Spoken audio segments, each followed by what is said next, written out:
Can I get in your car? Adam Curry, John C. Dvorak. It's Sunday, July 28th, 2019. This is your award-winning Gitmo Nation Media Assassination episode 1159. This is No Agenda. Jacking straight into your brainstem and broadcasting live from the frontier of Austin, Texas, capital of the Drone Star State. In the morning, everybody. I'm Adam Curry. And from northern Silicon Valley, where the 6-week cycle is alive and dead, I'm John C. Dvorak. It's Crackpot and Buzzkill in the morning. Oh. Are you tracking another 6-week cycle? Yeah. Another dud. Well, let's explain briefly the 6-week cycle. Well, you have the best explanation. It's a methodology that the FBI was alleged to be using during the Comey era. Yes. To keep their name, their brand name in the public eye, that they're doing this great service by finding dopes who are supposed to blow up banks. And every 6 weeks, which seemed to be the cycle, we were told by someone who's in the know that they, and also to preserve budgets, etc. And so what you do is you jack somebody up, you put a CI, a confidential informant on him or her, him usually. You tell him he's going to be great. Jihad is great. You give him some phony, baloney bombs. You give him a keypad that does nothing, and then you bust him. And then you make a big scene about the bust, and then the timer starts all over again. But it kind of stopped after Comey left. Well, it looks like it may have or may not have. It depends. It's just whoever was doing publicity during the Comey era was good. The head of PR. Yeah.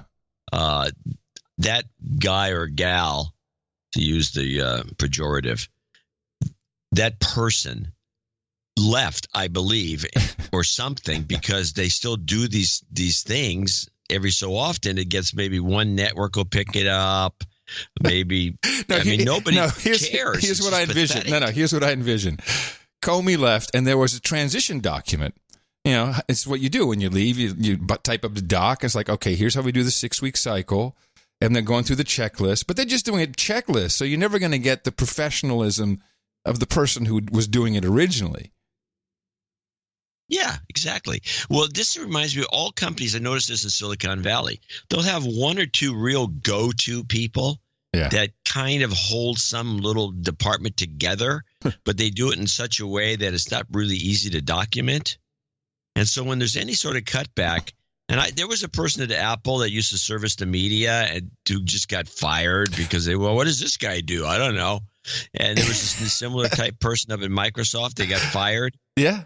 Because when they do, they get the checklist. When they go, what does this guy do? I do anything, from what I can tell. There was a guy named Daniel Paul at Apple, and he ran a program. Now I'm talking the days of the Apple II. So this is before, before the like this is OS. No, this is before OS whatever. This is Apple II. It was and his job was to supply as a loan. Hardware to people in the media. And I had that thing for years and years. And then he called me up. He said, well, I'm leaving and you're going to have to send it back. And that was it. I never saw another program like that within Apple again. At least I was never approached. This happens in all these companies. Yeah. And so I believe the FBI probably had the same problem. That's why you're getting no publicity for any of these. These are all just run off as kind of minor stories that have nothing going on. They're failing. And so this is the one that just happened. It was, let's see who, I think CBS is the only network, at least the only one. That's where I got it from anyway. This is the clip, is 6-week cycle, another bonehead. A man was arrested on terror charges today at a New York City airport. Investigators say he was about to fly off to join the Taliban with the goal of killing American soldiers. Chief Justice and Homeland Security correspondent Jeff Begays joins us now with details. So, Jeff, what happened today? Jeff. Nor investigators say the 33-year-old Bronx resident was taken into custody at JFK International Airport this morning. Delaware Mohammed Hossein, originally from Bangladesh, Bangladesh, but now an American citizen, was about to board a flight to Thailand with a final destination of Afghanistan. And his goal, according to investigators, was to fight for the Taliban against U.S. soldiers. Hossein, dressed casually and shackled at the ankles, was arraigned in federal court on terror charges this afternoon. Investigators say that he had been planning to join the Taliban since September of 2018 and had been under constant surveillance by the FBI. In conversation with one agent, Hossein allegedly said, "I just want to take a frickin' machine gun and just shoot everybody and kill them all." Americans attempting to join foreign terror groups, it's not uncommon. Since 2011, nearly 80 Americans from 20 states have traveled abroad to fight with jihadist organizations, though most have gone to Syria and Iraq to join ISIS or Al-Qaeda. Now, wait a minute. When did he write that line about, "I want to take a freaking machine gun and gun them all down"? When was that? Was that before this arrest? Way before this arrest? It was before the arrest. They should have done something then. Well, it wasn't. You got to match the dates. It's got to be 6 weeks. I'm sorry. Yes, they could have busted the guy months ago. It seems to me, from the sounds of it, they've been following him for years. It sounds like. Yeah. The transition document said, "Wait 6 weeks. Go to line 1." Okay, there we go. And we're doing it all over again. Yeah, they had to wait. You're right. The timing was off. They probably have about 10 or 20 guys on the right now that are being observed and ready to pick up. I mean, they're going to have to do something a little more spectacular to get any attention. Yeah. This was a dud. I mean, it wouldn't have been a dud maybe 6 or 7 years ago when, when this kind of thing noticeable. Yeah, and this would have been played up much more. I guess there was too much. It would have been played. Oh, there he was in court. They would have had the local news stories would have done something on it. It would have been played up by everybody. It had been pushed. But no. Well, it's obvious that the Mueller news is ruining everything. So you can't get anything in edgewise. The last 6 week cycle story we had, which was about 6 weeks ago, coincidentally, was another one that was similar. It could have gotten somewhere, never went anywhere. And I think I'm now marking these stories. I'm heading them all with the term 6 week at the beginning of the clip, so we can start digging them up as time goes by to show this pattern is still pretty much the same. Yes, and will you be using the AP style guide of everything under 10 you spell in letters? No, I'm using the number 6. Okay. I only learned this recently. I didn't know that was a thing. Yeah, it is. Yeah. It's always a thing. So all I saw was a lot of posturing, a lot of talking about Mueller. Mueller. I still have. Where's our Mueller? Where's our Fletcher Mueller? We got that. Hold on. I still have the distinct feeling that I don't know You think I'm crazy to think it, but the idea of another special prosecutor, another prostitute, another special prosecutor, that could happen. Mueller! There you go. There you go. Yeah, thank you, Fletcher. Wait, do we have a different one than that? That was Mueller. It should be Mueller. Let me see. Mueller! There we've got all varieties. I think that the best clip I found, which is very, very short, is one of those, the truth wants to come out about the Mueller testimony. This is Stephanie Ruhle. She's a former Goldman Sachs banker, and she has been on MSNBC. Yes, Goldman Sachs doomed. You heard it here.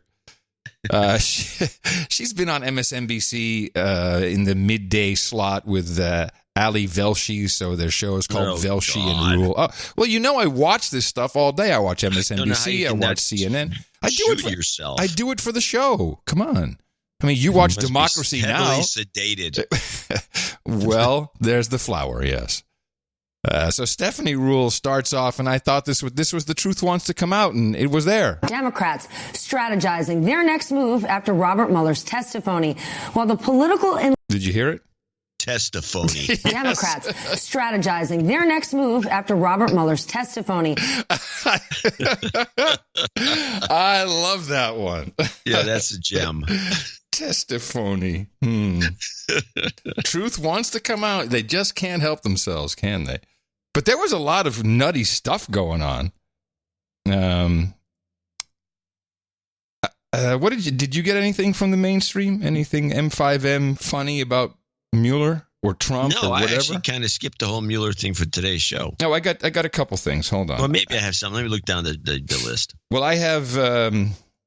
Okay, this was Mike Huckabee trying to be funny. I think it was kind of lame. Well, what I would say is after watching the Bob Mueller show the other night, the Democrats thought they were going to put a movie to what was the book, the published report, but the movie turned out to be Weekend at Bernie's, and it didn't turn out well for the Democrats. It was all right. It was okay.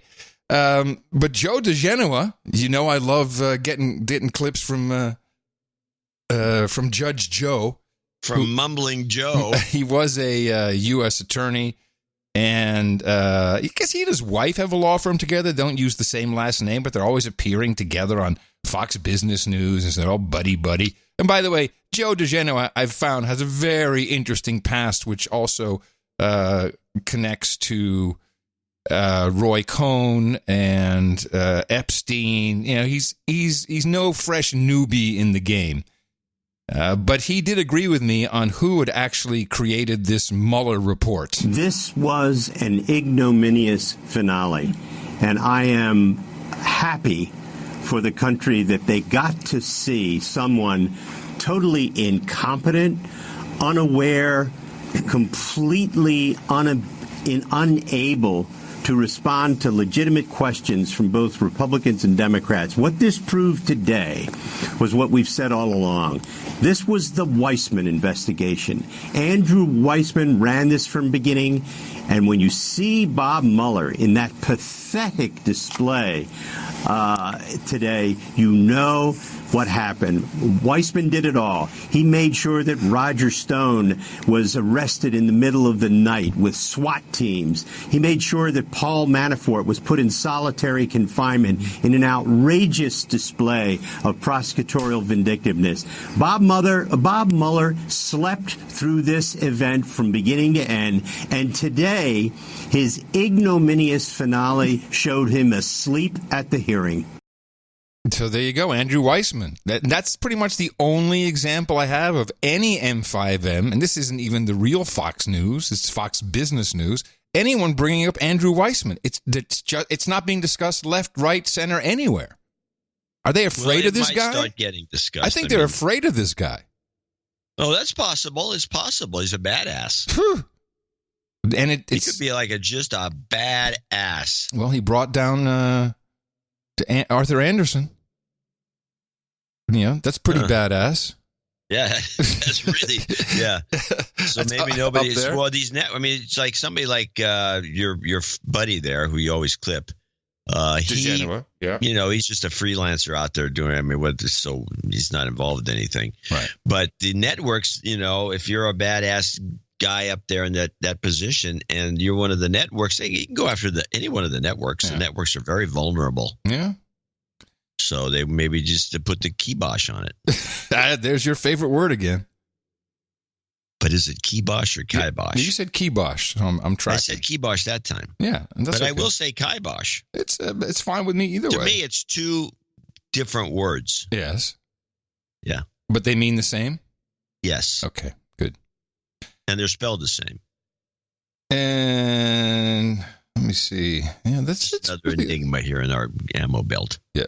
That's really all that I had. Okay, well, let's go to CBS then, because CBS, of course, is with Nora there. They got to pound the drums. Is Nora fired yet? That's what we want to know. Is she gone yet? Because but she did a story the other day. I think it was on Friday, where it was a funny story. She had a bunch of puns in it. She probably wrote it herself. A bunch of puns, and she was actually smiling. Oh. And if she would just smile instead of grimace, she could get through this, but I think they don't want her to smile. Now is she back to the long hair after that short hair adventure? Yeah, because I went back later after the show and I looked at those pictures. You're right. They're very masculine looking that way. It kind of removes all her feminine features. Yeah, she looks like a tomboy. And by the way, we're talking as TV executives here? No. Yes. What are you talking about? Well, I am. I got my TV executive hat on. Well, she looks really good when she ended. The show is typically the formula for today's news hours at all three networks. And I don't understand why Fox doesn't put its news show on the Fox affiliates out there. There's tons of them. They got nothing else going on. I mean, our poor local Fox KTVU, they have news at 4, news at 5, news at 6, they got too much news. Yeah. They could drop a half hour of Fox with Brett Baer, who's a very good-looking guy who's perfect for doing a news hour. They could put a Brett Baer in there to do a just do a competing news hour to everybody else's news hour on the broadcast networks. Yes, they are a network. They do compete on a network basis with the other three guys. In fact, they beat NBC most of the time. But isn't that now Disney property and Fox News is a different company? No. The Fox broadcasting part of it is still Fox. Okay. So they could do a half hour, and even if Anyway, they could do a half. No, it's not happening. Got it. They could do a half hour. I don't know why they don't, because they do it on the cable channel. They could just take that exact same show and push it over to the affiliates, and it would be fine. It's not produced like a cable show. It's produced like a network broadcast news show, and it would be a little more competitive. But they all follow the exact same formula. And when one of them changes something, they all slowly change to that. And one of the things that developed over the years, especially when I was doing the 3x3 or whatever, this analysis. 5x5. Oh, no, the 3x3. Yes, you're right. The news 3x3s, yes. And I noticed that they've all come up with a kind of a happy feel-good story at the end. Right. Of all the broadcasters, a feel-good story or a tearjerker, and ABC tries to do one. They try to give it's you one called of those. The human interest story, John. Yeah, there goes the Zephyr. Oh. 1, 2, 3, 4, 5, 6, 7, 8, 9, 10. Wait a minute. That's above the average, isn't it? I thought it was 9. No, it's been 10 for the last 3 months. Summertime. Anyway, so they're all empty anyway. It doesn't matter. So at the end, they do these little cutesy stories at the end, and so Nora did hers, and it was got a bunch of puns about moving Halloween to the weekend, and she says it doesn't have a ghost of a chance. A bunch of these puns in there. And she had this cute little smile, and when she wrapped it up, and she would look great with it. She's good looking if she's smiling, but she doesn't. She's just grimacing with dead eyes most of the time. It does not work. And I don't know what they're going to do about it, because they can't make it a happy news show. I don't know why they can't, but they can't. Now, do you have a clip that goes along with this? No, but I do have a clip. I love the clip I originally introduced to start the segment was the impeachment clip, which is there is Nora again with her grimace and her stern. It's called the RBF, FYI. Her face. It's called resting bitch face, RBF. Okay. Yeah, this is a thing women talk about. I've heard of RBF. I know what it means, and that's what it looks like. Yeah. So, and I wish her well. Even though she's a real Trump hater. So let's listen. So they had to throw this impeachment bit. That goes, and by the way, this is only the segment of it. I couldn't play the whole thing. House Democrats started down a road today that could lead to impeachment of President Trump. They asked a court for documents from the Mueller investigation. Judiciary Chairman Jerry Nadler says he needs them for an impeachment inquiry. Nancy Cordes has more on the dramatic turn of events today. We're crossing a threshold. Absolutely. In a parting shot before a 6-week break, Democrats said they are stepping up their probe of the president. I would say we are in an impeachment investigation. It could lead to articles of impeachment, or it could lead to something else. In a federal suit filed today, the House Judiciary Committee is seeking underlying grand jury testimony from the Mueller investigation, especially material related to President Trump's knowledge of any potential criminal acts by him or his aides. The suit says the House is considering whether to exercise a constitutional power of the utmost gravity, approval of articles of impeachment. All they want to do is impede. They want to investigate. They want to go fishing. The move comes as some Democrats grow frustrated with the Speaker's more cautious approach to impeachment. The decision will be made in a timely fashion. Speaker Pelosi cleared the air with one critic today, New York Congresswoman Alexandria Ocasio-Cortez. Tensions between the two over strategy and policy had grown personal in recent weeks, the two sides trading barbs in the press and online. Do you think you were able to bury the hatchet with Congresswoman Ocasio-Cortez in your meeting? I don't think there ever was any hatchet. Well, she called you downright disrespectful. Well, that's we're in the political arena. In our caucus, we have our differences. Respect that. Nancy Cortez joins us from Capitol Hill after those tough questions there to the speaker. So, Nancy, back to that issue. What are the tough question? What tough question? That was great. Let's listen to those tough questions again. I don't think there ever was any hatchet. Well, she called you downright disrespectful. Well, that's we're in the political arena. In our caucus, we have our differences. Respect that. That's some grilling shit right there, man. Bam! Straight to the jugular with those tough questions. Nancy Cortez joins us from Capitol Hill after those tough questions there to the speaker. So, Nancy, back to that issue. What are the Democrats hoping to learn from that grand jury material that wasn't in the Mueller report? Well, it's not entirely clear, Nora, but they told us today that they believe that Mueller gathered some evidence of wrongdoing related to the Trump campaign and Russia that he ultimately decided was outside of his purview.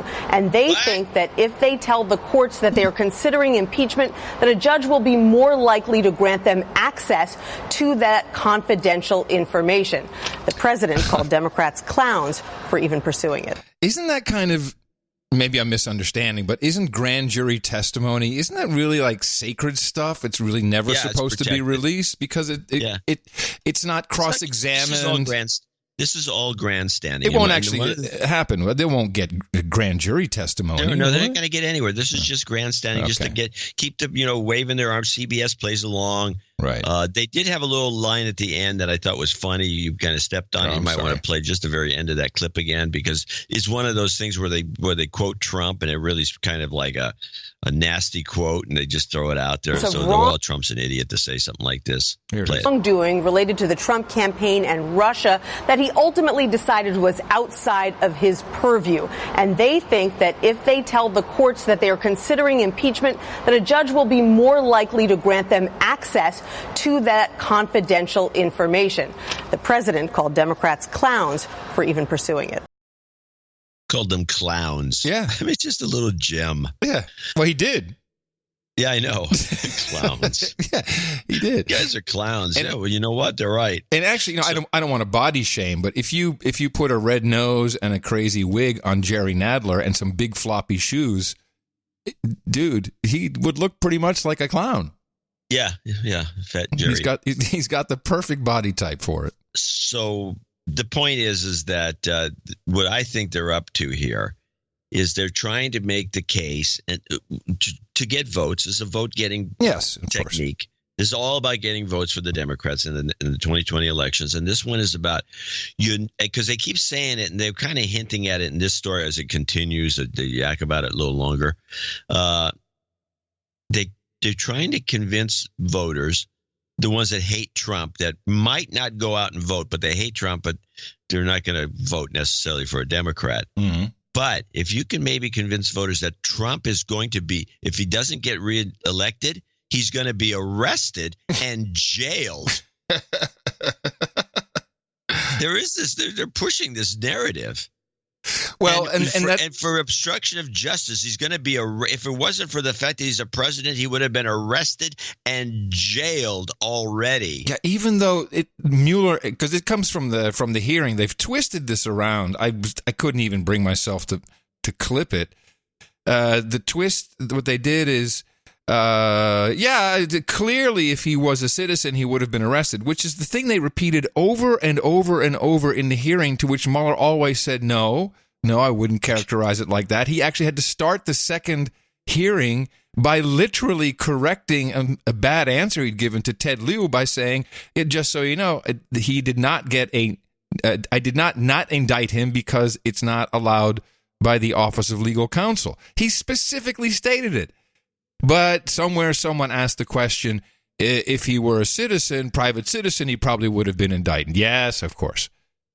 So it's like they're just twisting it around. How many times I heard someone say, some talking head say, well, Bob Mueller really outlined all of the cases of obstruction of justice. I said, no, he didn't. Every Democrat outlined it, and he went, not in my purview. It's just complete crap. Anyone who saw that hearing knows that they're just lying now. They're just lying. And by the way, so is Fox News. They're lying about other things. Well, everybody it's all lies, disgusting. but the Democrats have always been high and mighty about it. But until now, play this clip. This is Danny Deutsch and what the Democrats are going to do now. Danny Deutsch is the used to be advertising guy who's on Morning Joe's. Yeah, now he's a major pundit, a political pundit somehow. Okay. We are at war. It is time for the Democrats to wake up. We are playing against cheaters and liars or stealers, and with all due respect to Michelle Obama, when they go high, when they go low, we got to do whatever we have to do. I love an advertising guy who can't get the slogan right, idiot. I love it. Yeah. When they go high, when they go low, we got to do whatever we have to do. We actually have a government led by Moscovich and criminal Trump. Oh, by the way, we're going to call him unindicted criminal Trump now because in 2 instances, he has been an unindicted criminal. So I know in regular, when you're playing fair, you're supposed to call him President Trump. Just like we're going to call him Moscovich, we're going to call him criminal Trump. Now, again, and for an advertising guy, does he not understand that these things really work better with alliteration and to say, oh, I've got a new nickname. It's called Criminal Trump. Wow, man. Gee, I should hire you for my next campaign, dick. Criminal Trump. That's stupid. And another message for the Democrats. By the way, stop. Moscow Mitch isn't bad. Well, I have a Moscow Mitch thing. I think it's from the same segment, but we'll play that after Donnie Douche. Call him Moscow Mitch. We're going to call him criminal Trump. And another message for the Democrats. It is time to move forward. There are 2 takeaways from Mueller that we're going to use as we go to war. Number 1, the president broke the law, and when he's out of office, he can go and will go to jail.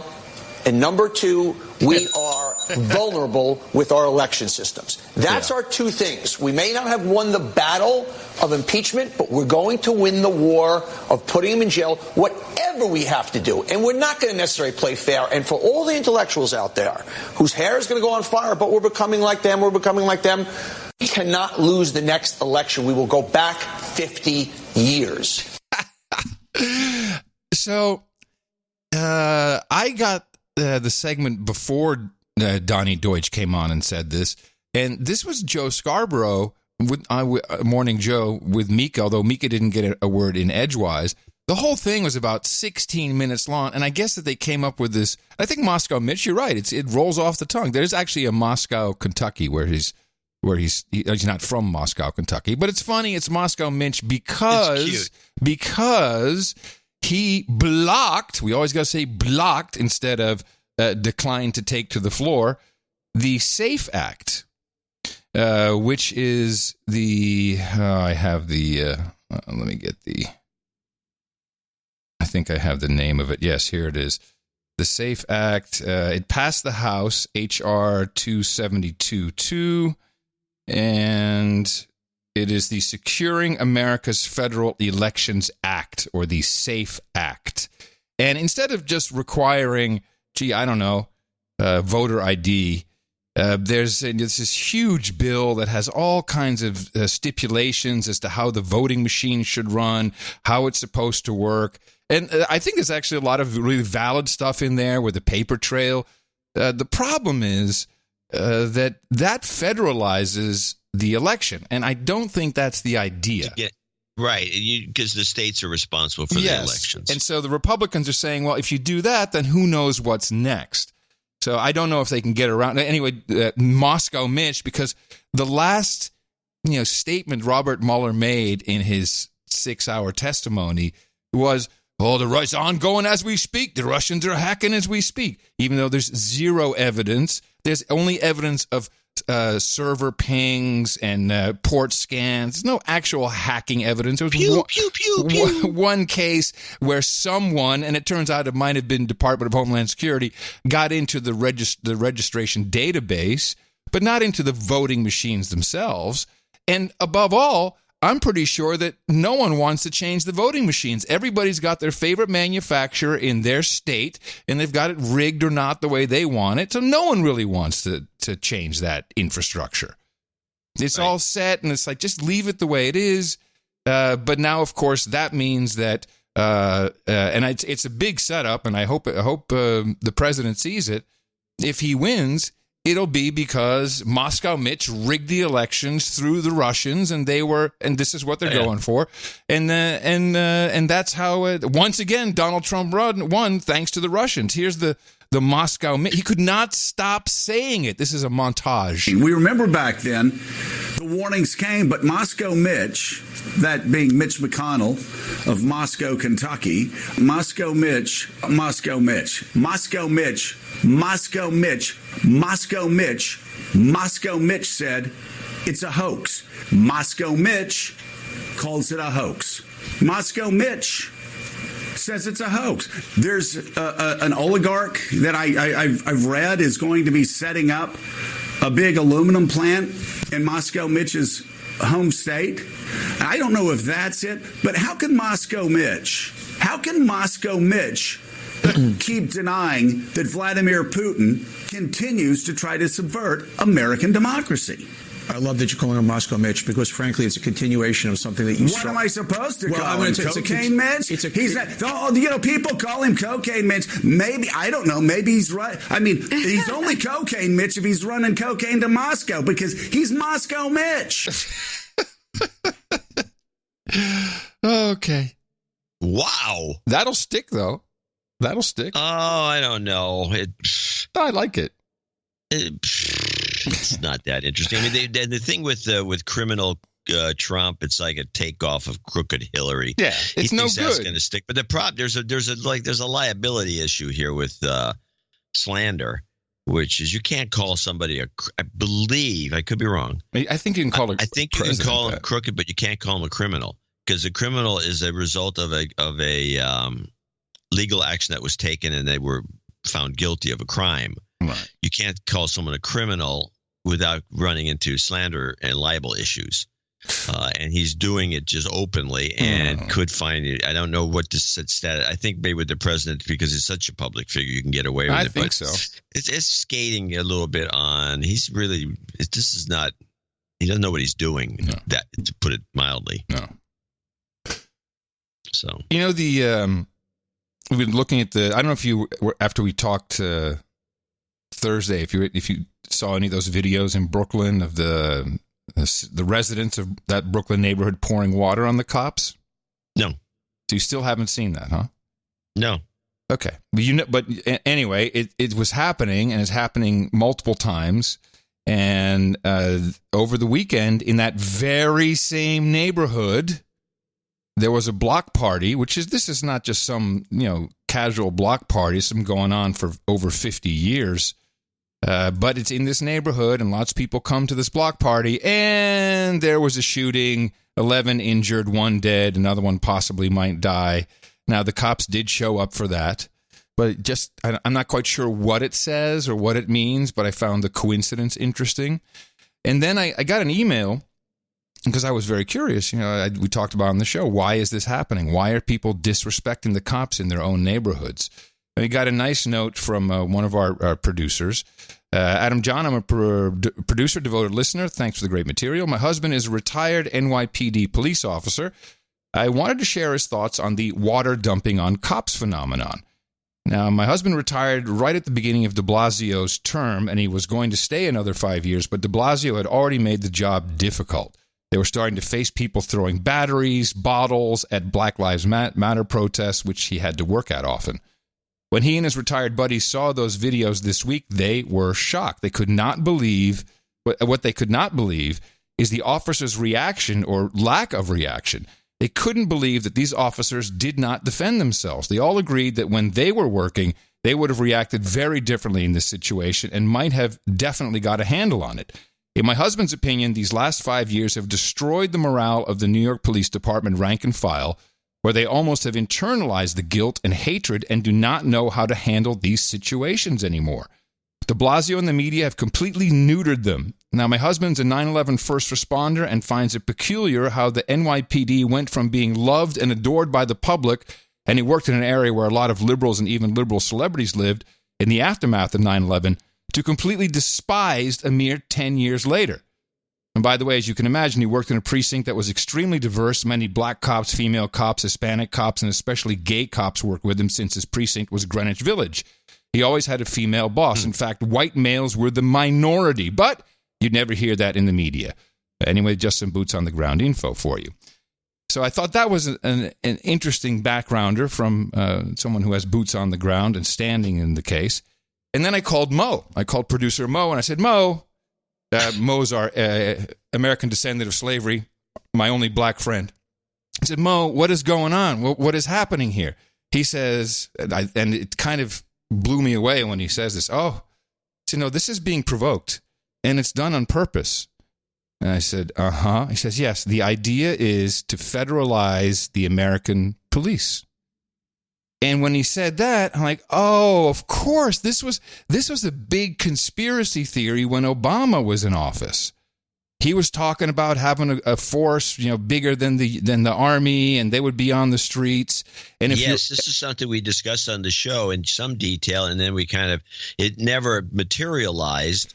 But it was always some sort of a weird threat, and we always thought that maybe he had other initiatives that were maybe fronts for the same idea, but the idea never went anywhere. Well, the idea seems to be rekindling. And you'll recall that Trump was talking about sending the National Guard into Chicago because things were so out of control. This is just, in the past couple months. And the leadership of Chicago said, no, we might take blue helmets from the United Nations, but not the National Guard, which is odd on both counts. One, that he would want the National Guard in, but two, that Chicago would want the blue helmets, an international police force. So you kind of start to think about it. Big article in The Guardian just yesterday. Every state in the U.S. fails to comply with international standards on the lethal use of force by law enforcement officers, according to a report by Amnesty International, of course, which says 13 U.S. states fall beneath even lower legal standards enshrined in U.S. constitutional law, and that 9 states currently have no laws at all to deal with the issue. And this article pretty much advocates for a federalized police force. And here's the sad thing. I believe Trump is all on board on this. I think he actually wants this. He announced his plan to federalize American police departments. Under the plan, city and state police departments would fall under the umbrella of the Department of Homeland Security and would therefore be granted broad authorities to enforce law. Quote, they're going to receive the best weapons, training, and resources this country has to offer. We're going to put an end to jurisdictional restrictions and increase police capabilities in terms of surveillance and use of deadly force. So I think he's all in on this idea, even though I would say this is a typical Soros sisters, get all the district attorneys to buy into this and turn their police departments into, federalized law enforcement arms of the federal government. Yeah, national government. Yeah. That's what falls into that thinking? Mm-hmm. The real ID. Oh, totally. And that's implemented everywhere. It's unstoppable. Well, I papers, please. Show me your Ausweis. You don't need a real ID if you have a passport. Mm. But it's part of the real ID system of documents. Yeah, I'm just saying. It's got a chip. It's got everything. It's a beautiful little thing you're carrying around there. And fine. But anyway, carried in aluminum foil. I think that there's something to this. And maybe Black Lives Matter was also a part of it. It could all be a part of getting a federalized police force in place. And I'm pretty sure that's a bad idea. You think? Yeah. And if Trump's all in on it, that's not good. No. Well, Trump sometimes doesn't know. Nah, you can't apologize for what he's saying there. I'm sorry. No, I'm just saying he's in many ways he's not a globalist per se, but he's susceptible to the same propaganda that everybody else is that doesn't listen to the No Agenda show. There you go. If Someone Trump get him to listen. Our show, No, this would not be happening. Of course not. He's not listening to our show. Of course not. Why would he? Or he's certainly not donating, douche. He's got the money. Yes. Or does he? Yeah, there you go. And maybe we can flow right into the shitholes commentary. This is probably more under the heading of the 2020 elections, or maybe not. I don't know. Trump made a big swipe at Baltimore to get it. Racist swipe somehow. Well, yes. Somehow. No. It's been deconstructed by CNN. Oh, I like to hear it because I couldn't figure out where the racist part came in, except for the fact that somebody's black. Well, I know, man. He's using all kinds of racist terminology. Oh, he's using code. Yeah, of course he's using code. Oh, code. So the background is that Trump swiped out at Elijah Cummings because Elijah Cummings hates him. Yeah. If you want, we can play the background. Right? Oh, yeah. I do have. Yeah, of course. What is it? Trump versus Cummings? Yeah, that would be it, part one. President Trump is under fire tonight after an attack on another prominent African-American member of Congress. This time, the president lashed out on House Democrat Elijah Cummings. It's the latest in a series of attacks on congressional leaders. Paula Reed begins our coverage tonight from Washington. Before heading out for a round of golf this morning, President Trump launched a Twitter attack against Maryland Congressman Elijah Cummings, claiming his district is a disgusting rat and rodent-infested mess. Cummings' district includes much of the city of Baltimore and reaches into Baltimore and Howard counties. The president tweeted Cummings should spend more time in his district to help clean up this very dangerous and filthy place. The attack appeared to be related to a July 18th hearing on border detention facilities where Cummings sparred with acting Department of Homeland Security Chief Kevin McAleenan. We're doing our level best in a very... What does that mean? Oh, yeah. What does that mean when a child is sitting in their own feces? Can't take a shower. Come on, man. What's that about? None of us would have our children in that position. They are human beings. Today, the president insisted the border is clean, efficient, and well run, just very crowded. Cummings responded by tweeting that he goes home to his district daily and fights for his neighbors. He then urged the president to work with him on addressing prescription drug prices. Baltimore is ranked as one of the most violent cities in the U.S., but the president's language today mirrored his previous attack against the so-called squad of 4 minority congresswomen, where he asked, why don't they go back and help fix the totally broken and crime-infested places from which they came? House Speaker Nancy Pelosi defended Cummings, tweeting, we all reject racist attacks against him and support his steadfast leadership. Racist! I think there was a second part of this. Is there a second Yes, there is. There is. Paul, any sense as to why Let's see what he says. he's launching this attack now? Arena, clearly he wants to draw attention to the struggles of a democratically controlled district. But by tweeting about Baltimore, he's distracting from 2 notable accomplishments he had yesterday. First, the Supreme Court told him he could begin using Pentagon funds for construction of a border wall, and he struck a deal with Guatemala that may help stem the flow of migrants over the southern border. As he's returning from his Virginia Golf Club tonight, he's also been tweeting about Antifa, the wall, and the Mueller investigation.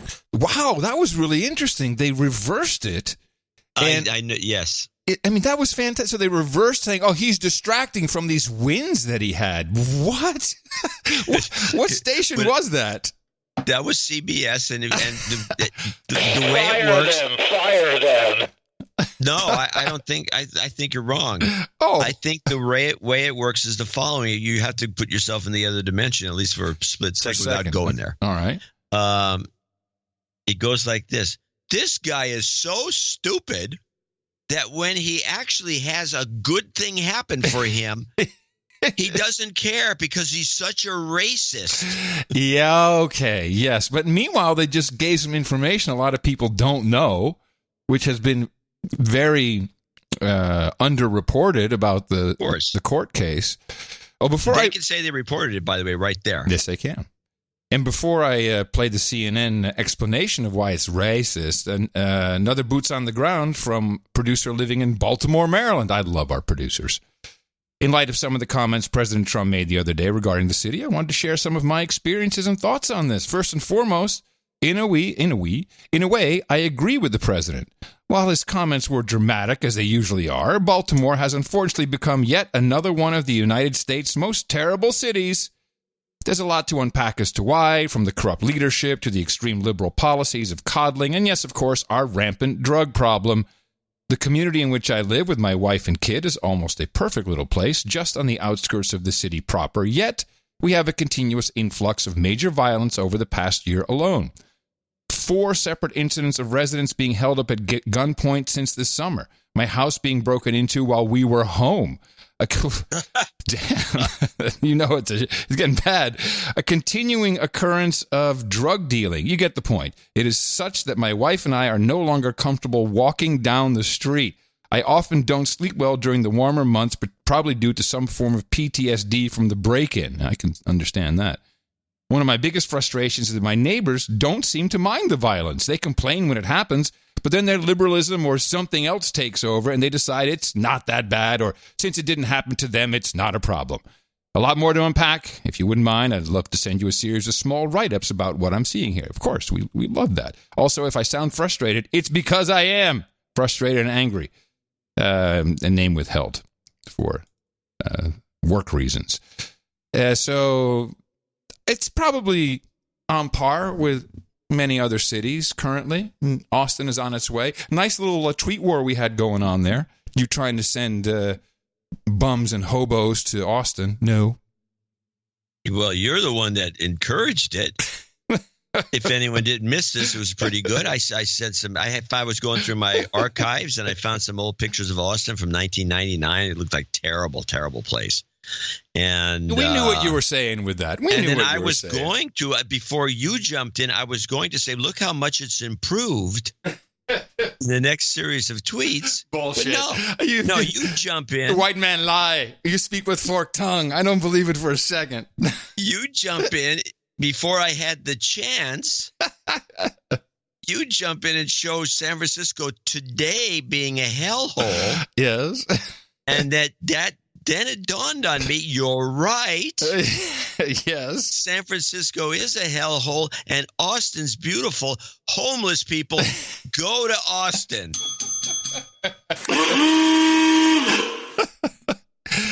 Well worth the price of admission, which is nothing on Twitter to see that. So here is CNN. Now, of course, you have to be a black guy on CNN in order to explain this. And this is, I don't know who this guy is. It's a midday host, but maybe it's just on the weekends. You see, we're missing the code words in what the president is saying. This morning, the president attacked another member of Congress on Twitter. This time, it's House Oversight Committee Chairman Elijah Cummings.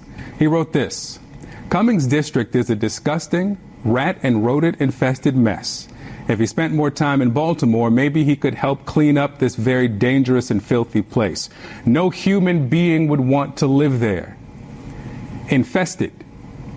That's usually reserved for references to rodents and insects, but we've seen the president invoke infestation to criticize lawmakers before. You see a pattern here? Just 2 weeks ago, President Trump attacked 4 minority congresswomen. Why don't they go back to the totally broken and crime-infested places from which they came? Reminder, 3 of them were born here. All of them are American. Infested, he says. A week before his inauguration, January 2017. We do have to at least stop. And Scott Adams made a huge stink about this in his little thing. Oh, really? Yeah, he says, they always read, why don't you go back to the crime infested, blah, blah, blah, but they never read the rest of the tweet, ever. Oh, there was more. There was more to the tweet? They never read the rest of the tweet. I saw the tweet when it came out, and I don't have it in front of me, but I can paraphrase. It says, go back to the crime infested place from where they came, fix it, come back, and tell us what you did. Yeah. So there's the notion to come back, right? So they're not telling them to leave and stay there, right? And that so in this case, with infested being the code word, he would really be asking for infestation to return, which he's not doing. So I got the whole thing is this is another made up. I'm so upset by this guy thing. I'm surprised they don't bring putting him in prison after he gets out of office nonsense. But okay, but that needs to be mentioned because they refuse to read the rest of the tweet. Even the CBS report that we had earlier on impeachment, they read part of the tweet and then they didn't read. They showed it on the screen and then they had it highlighted and only read from the gut of it. They didn't read the whole thing. I mean, it's just ridiculous. But okay, go on your merry way. Places from which they came. Reminder: 3 of them were born here. All of them are American. Infested, he says. A week before his inauguration, January 2017. Wait, more proofs.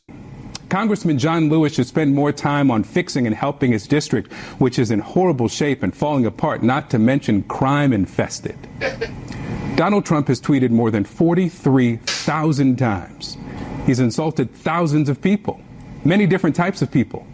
But when he tweets about infestation, it's about black and brown people. Oh, okay. Oh man! No, I said that's not a clip of the day, but I'm going to give you a borderline so at least get credit for digging it up. That's pathetic. Clip of the day. That is so pathetic. I love that payoff. Oh man! Hey, I have some important data about the closed captioning mystery. Oh, I'm interested. Yes. I brought it, by the way, before you do. I got to at least catch up my side of the bargain, which is I talked to the kids about it.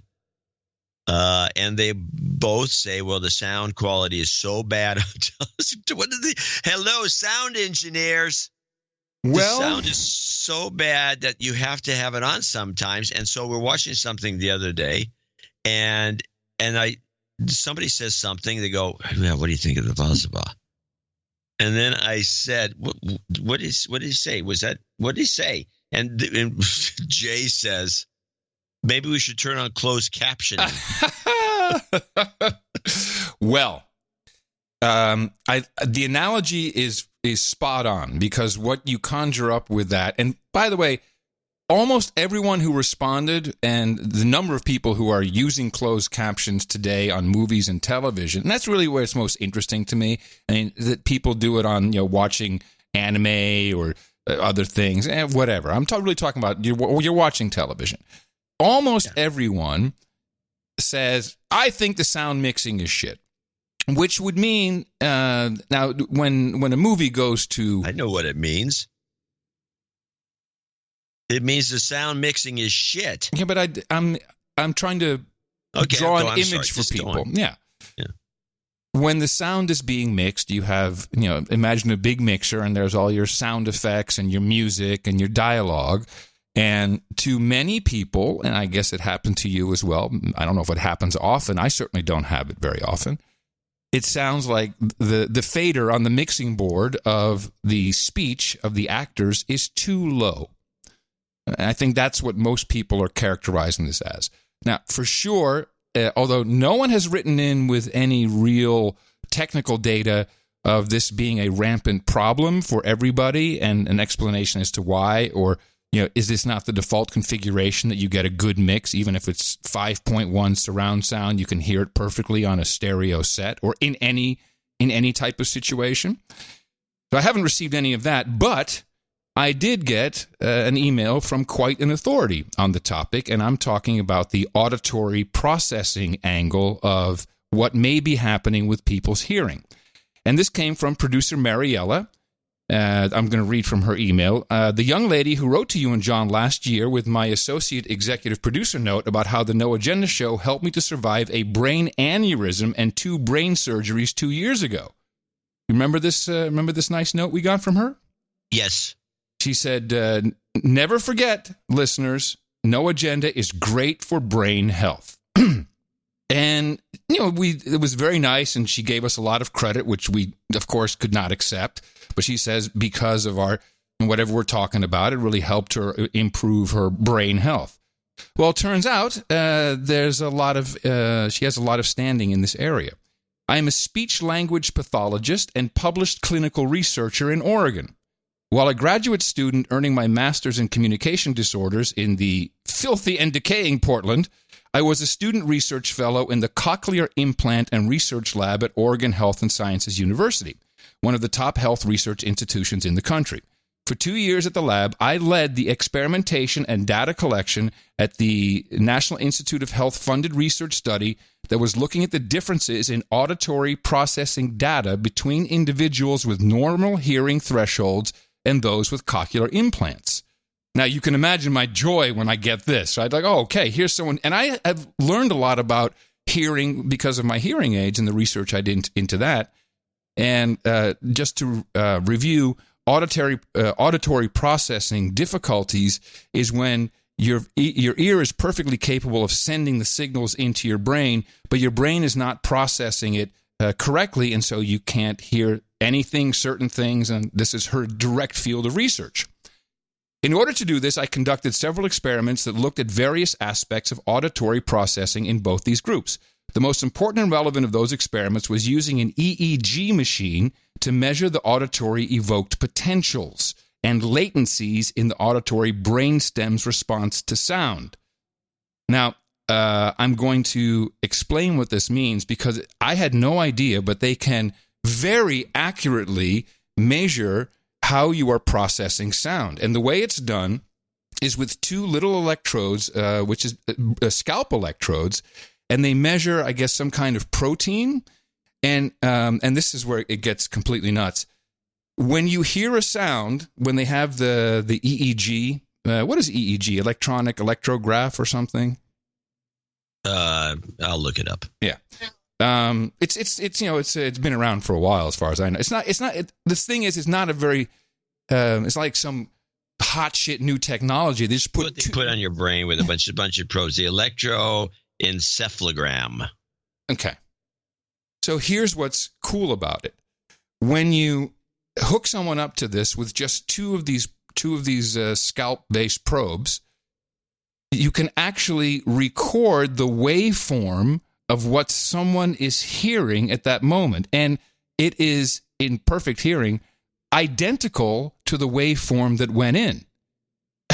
So, and it's very rare that you can do these kinds of experiments because you're in essence you're getting exactly what the brainstem is doing and sending off to whatever center so that you heard something. Now, this woman who she pointed me to, Nina Kraus, who I have all of her links in the show notes. She's a scientist, and she did a demonstration, and I hope the sound is, of course, a sound demonstration is always done with a room mic and not close mic'd. But what they discovered is when they were measuring this, you put sound in, you get the waveform on the EEG readout. What can you do with a waveform? You can take that waveform, put it into Audacity, and play it back. And she showed doing that. It's mind-blowing. And the shittier it sounds, or certain parts of it, shows the latency in your auditory processing. So this is a true representation, with good hearing in this case, of what you are and are not processing when it comes to sound. I just want to play this minute and a half of this Nina Kraus so you can get an idea of how effective this test is. Okay, so how do we measure sound processing in the brain with this very, very fast precision? Just with a couple of scalp electrodes. So we play a sound, and here is the sound wave, and here's the brain wave. And what do you notice right away? They're similar, right? The sound wave and the brain wave actually kind of resemble each other, which is very uncommon in biological systems. Usually you're looking at some response that is a very abstract representation of what it is that you're delivering to the system. And when we saw this, we saw that, we figured this is electricity. We can play electricity back through a speaker, and it ought to sound like the sound wave, and it kind of does. So here's. So what she's doing now is she has a slide up, and she has the original sound as heard by the person, and then she plays the waveform that came off of the brainstem, played back in essentially Audacity. Sound wave, brain wave.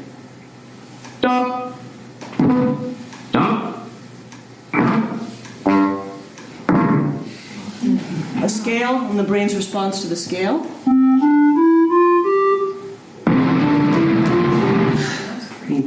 Little Mozart, and then the brain will.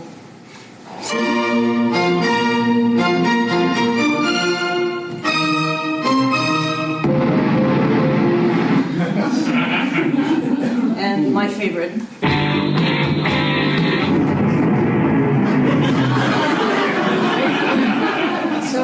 So you get the idea. They can actually play back what your ears heard and what your brain processed. Now the mixer analogy comes back because how you process sound is each individual. Your variance of how you process sound is based on neuroplasticity. If you don't use it, you lose it type thing. Or if you're multilingual, like I am, you can process accents much better. So it's all just, how your brain has been trained and what pathways you've created. So the point is, as Mariella says, we can definitely measure in science just how accurate the brainstem is processing language, giving us insight into the health of one's auditory processing ability, for which we have normative data. And she says it comes back to the idea of brain plasticity. The human auditory system is a top-down biofeedback system. Incoming stimuli shape how the brain processes those stimuli by stimulating our reward system, like serotonin. These are things you get from social networks, by the way. Strengthening our neural connections for things like speech processing.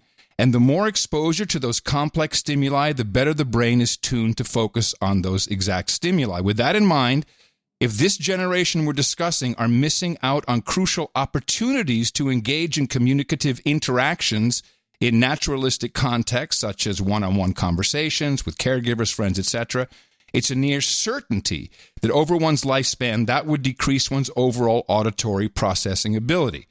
And he said one final important thing. Hearing speech in noise is one of the most important markers of auditory processing ability that's been frequently identified in research. That is to say, the better an individual's ability is to hear speech in noisy environments, the better their overall processing skills are.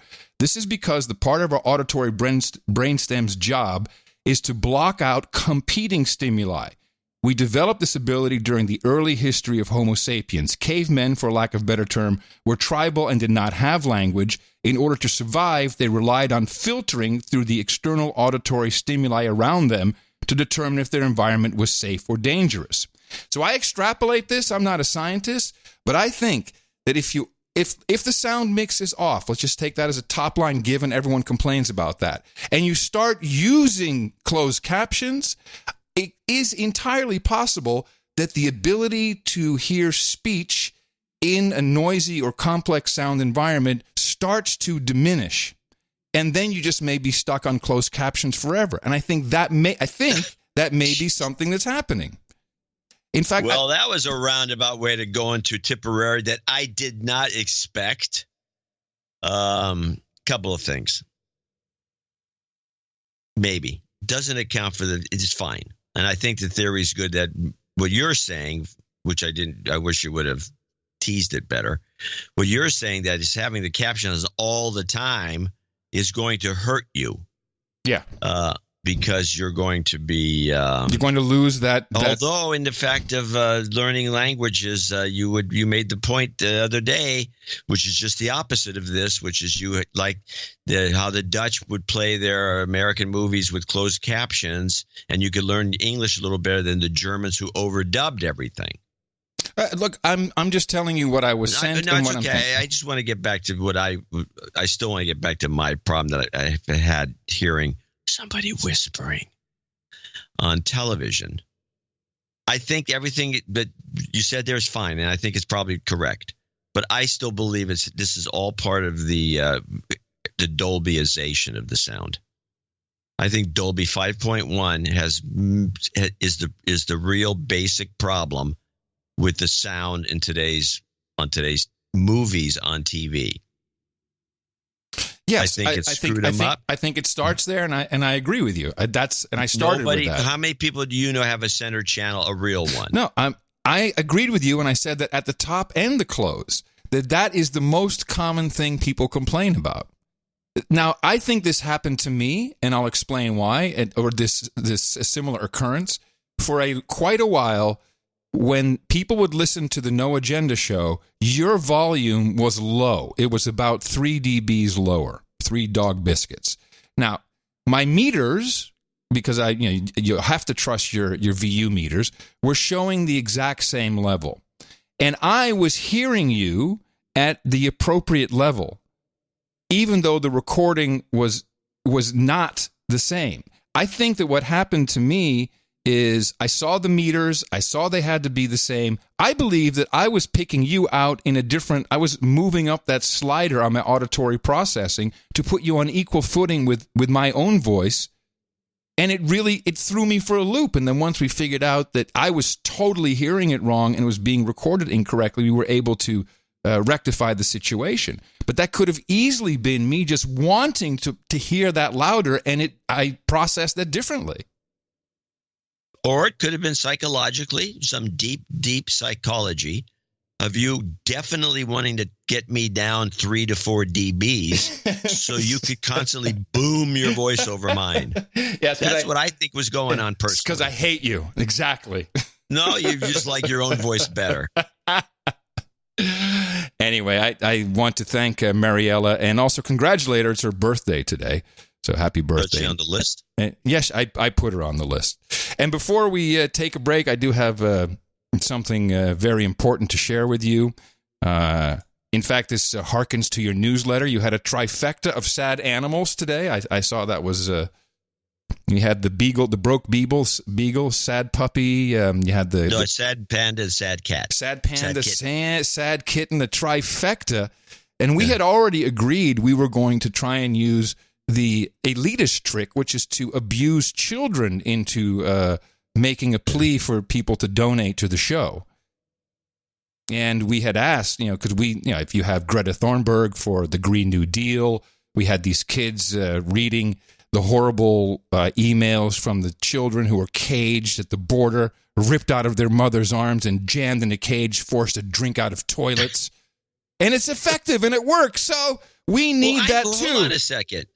This is up for debate because there's been a twist in the psyche of the Americans and the world consciousness, which is where they feel more sympathy and empathy toward dogs more than they do people. Yeah, thanks for derailing my introduction. We'll just leave the dog part alone, and we'll hear from our first child. Oh, we finally got some good. Yeah, I'm not going to let you walk on it either. Okay, you ready? Yep. My name is Felix Wilson. John and Adam are looking for an exit strategy. If you don't do something now, it will reach a tipping point. They'll find something else to do and there will be no more show. Without no agenda, our amygdalas will be left as well, and there will be no more goat karma for anyone. Please go to Dvorak.org/NA and donate now. It's for our children's amygdalas. Do you feel it? The amygdala part may be going overboard, but okay. But it is like the unbelievability of these kids, sure. We will have the full version of Chris? that. That's Chris's son, Squire Felix Wilson. Kid's on his way to a career. Yeah. The full version at the end of show mix. And with that, I'd like to thank you for your courage and say in the morning to you, the man who put the C in cochlear implant, John C. Dvorak.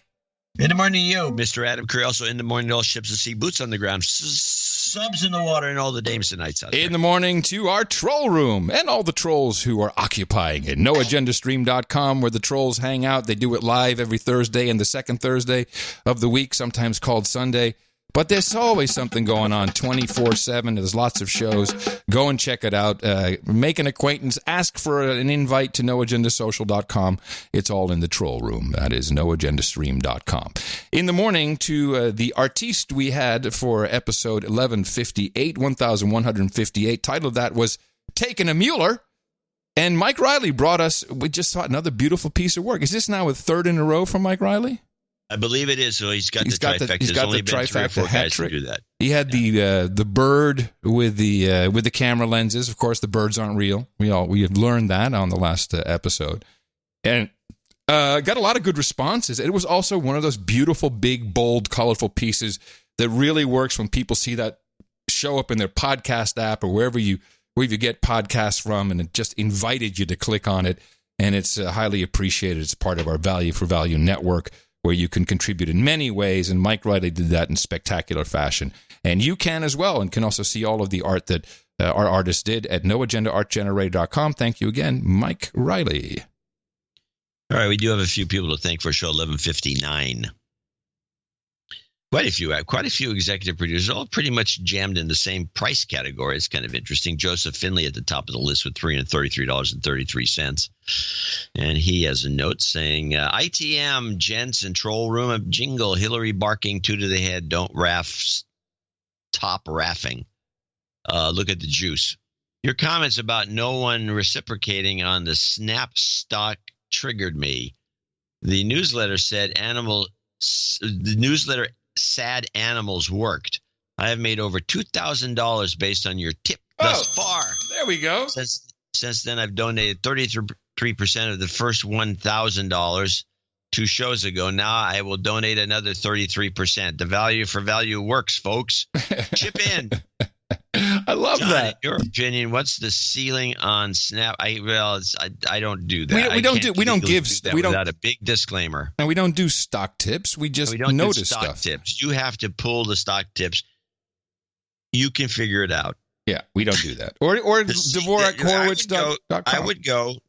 I would go to Yahoo Finance, look at Snap, and go down into the buy sell recommendations, but what particular brokers are recommending it, and then scrounge around, and you'll see a bunch of predicted limits. In fact, Yahoo does them pretty well, and that's, to me, is always like a 6 month number. So take it for what it's worth. It'll be way low. Anyway, if it continues to build in value, perhaps this is my exit strategy to begin a no-agenda compound in Arizona that blitzed, and I discussed in the troll room. There's a guy blitzed? Yeah, sure there is. I blitzed. I'll have to stay out of HAG's crosshairs, unlike that other compound. Thanks again for all the deconstruction and such. All right. Don't laugh. Why you are laughing? Shut up. Oh my gosh.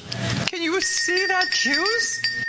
You've got karma. And we should mention that Joseph Finley is Baron Walkman. Yes, he is. Yes, he is. And thank you, Baron Walkman, for your support of the program. Sir Kevin McLaughlin in Locust, North Carolina, came in with the exact same amount, $333.33, but somehow he became the second guy. F-Cart's cancer karma for my uncle Huey Willett of Locust, North Carolina. Plus General Goat health karma for the amygdala shrinkage. Title changed to Earl of Luna or Earl of the Moon, whichever sounds more grandiose. I'd like Luna, personally. I think so. Luna's better. Yeah. John and Adam, your opinion matters below. Thank you. God bless the No Agenda Nation.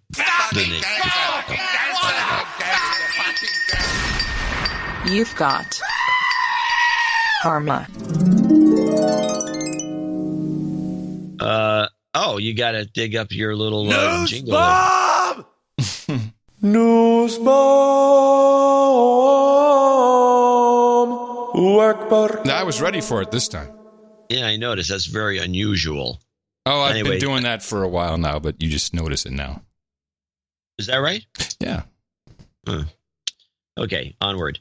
Whoops. I have to hit the escape key. Windows 10 will sometimes just minimizes everything and then puts everything up on the screen. No, I don't have that. How does it do that? It'll happen. Oh, you're hitting that timeline thing is what you're doing probably. Archduke Nussbaum, 31415 from Virginia Beach, Virginia.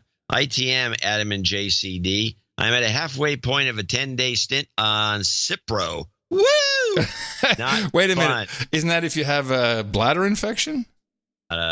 Maybe. And you can also take Cipro if there's some kind of radiation, I think. Isn't that what they say? You're asking. I'm not a doctor. We've talked about this. You are a doctor. I don't remember any of this. Oh, okay. Sorry, anthrax. It's for anthrax. I'm sorry. Cipro combats anthrax. Cipro. Yeah, I vaguely remember Cipro and anthrax. Sorry, I didn't do definitely not radiation.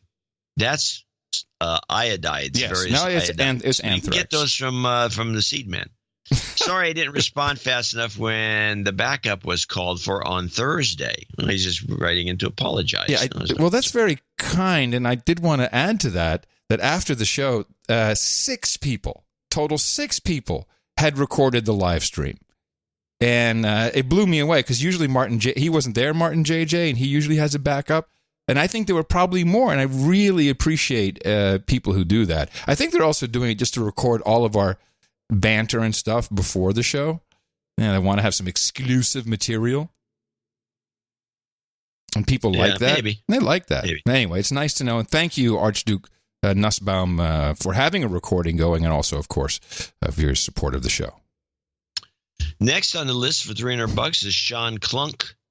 And Sean didn't write. I looked for his note. I do have a note from him from 2014, but I don't have any note for this $300 donation. It didn't come through on PayPal if it was there. So sorry, Sean, if you have anything, you have the right to a long message, so send it in. We will read it eventually. Tim of Omaha, Anonymous of Omaha, $266.84. JCD has note. All right. JCD must have the note. I have a bunch of notes, unfortunately. No, we love the notes. Here's one this is the one from Tim. It's a little small typewritten note. I had to put my glasses on to read it. Your segment on social deplatforming in episode 1151 was excellent in all respects. In fact, I thought it was so important that I forwarded on to my now independent human resources. My apologies for not getting this to you sooner. Thank you both for what you do. It is important and it does make a difference. Anonymous. Oh. Anonymous? Okay. Tim Anonymous. Tim Anonymous. All right. Thank you, Tim. Ian Larson in New Zealand. And I will take a quick look at the email because I did not search now, this. Now, I'm thinking $255. No, that's dollars. No, there's no upgrade or anything. He must have come in with 300 New Zealand ducats. Isn't there a rule for Australia and New Zealand? Well, what is the New Zealand dollar at right now? Not good. What is I'll bet you 300 New Zealand shekels is $255. So he may be an executive producer instead of associate. Put him up. We'll bump him. That's what I'm thinking. I just want to make sure. But I think that sounds about right because it's suppressed over there. Well, I do have. I was hoping some of the trolls would do the calculation. Here it is. I got it. He sent a note in. I do have it. Good. That was Tim Larson. No, it's 255. No, I got the 266.84. Oh, I don't know. Now I'm confused. Here's a note from Tim. That was Tim Anonymous. No, that was a different guy. Who's this other Tim? I got too many notes. It's 66 down under bucks to the dollar. So yeah, he'll be an executive producer. Well, I gotta read this other note in the meantime. Okay. This is the 266.84 note. In the morning, first I would like to apologize for my penmanship. Strange hybrid of capital A. It's unreadable. This donation represents 1% of my. Oh, this is a good note. $266.84. This is the one from Tim. Yeah. The anonymous one is some other guy. Sorry. I'm sorry. It's okay. But this is worth listening to. This donation of 266.84 represents 1% of my gross income for 2019 so far. Wow. So he's made, that would be add 100 to it. So he's up to, $260,000, it sounds like. Wow. I have been a douchebag for a long time, and I feel something of any karma. I need some karma since I started listening in the days before show 33. Listen to the Grand, and when Freddie, he was there when Freddie the Firewall was introduced. And he misses him? Is that no, he doesn't say that. Nobody says that. No one has ever said that. No one mentions that. No. I'm an information security dude named Tim. Prefer to be called cybersecurity, but for me and cyber kids and Lord, bad memories of the disgusting 90s is something about the chat room. Goes on with some mumbling, some more stuff. I made my final payment towards my student loan back in June, so expect more frequent contributions. He's making good money. He says, I can afford to match my 10% tithing contribution to the Church of Jesus of Latter-day Saints. He's a Mormon. A Mormon who can't write, who does not have good handwriting. That's very unusual. Regarding Adams claim that the church owns Ancestry.com. That is not true. The church does have a partnership with Ancestry for sharing genealogy, but does not have an ownership interest. This is a long time ago, and we did correct it at the time. But they definitely have an interest. And if you must give out some karma, give it to my stepfather. He has an internal disease with blocked arteries on his foot. Needs good health. Thank you, Tim. All right. Can we give some karma? And does he need a dedouching? Did I understand that? Is his first? Well, I mean, it seems like he does, but he's gonna. I'm giving it to him. You've been de-douched. You've got karma. I'm just crazy on the karma today. So 384 New Zealand ducats is $255 US dollars. That's Ian Larson. Yes.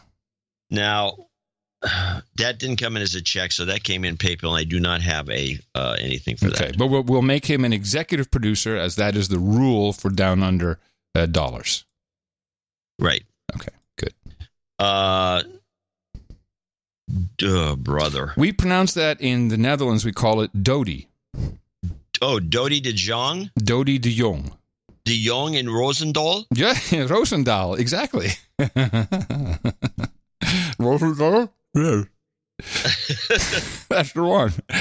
Do you have a note from him? I do not have a note from Dodi. But it's a associate executive producership. Thank you very much, Dodi, from Roosendaal. I have one from March 26, 2019. No. Well, that's from Peter, not from, that's Peter. Different De Jong, not Dodi. Okay. It's probably, I don't know. Is that a male or a female's name? That is typically male. Dodi? Mm-hmm. It's like Dodi from Princess Diana, except this is the Dutch spelling. Okay. All right. Now I do have a note here. I believe.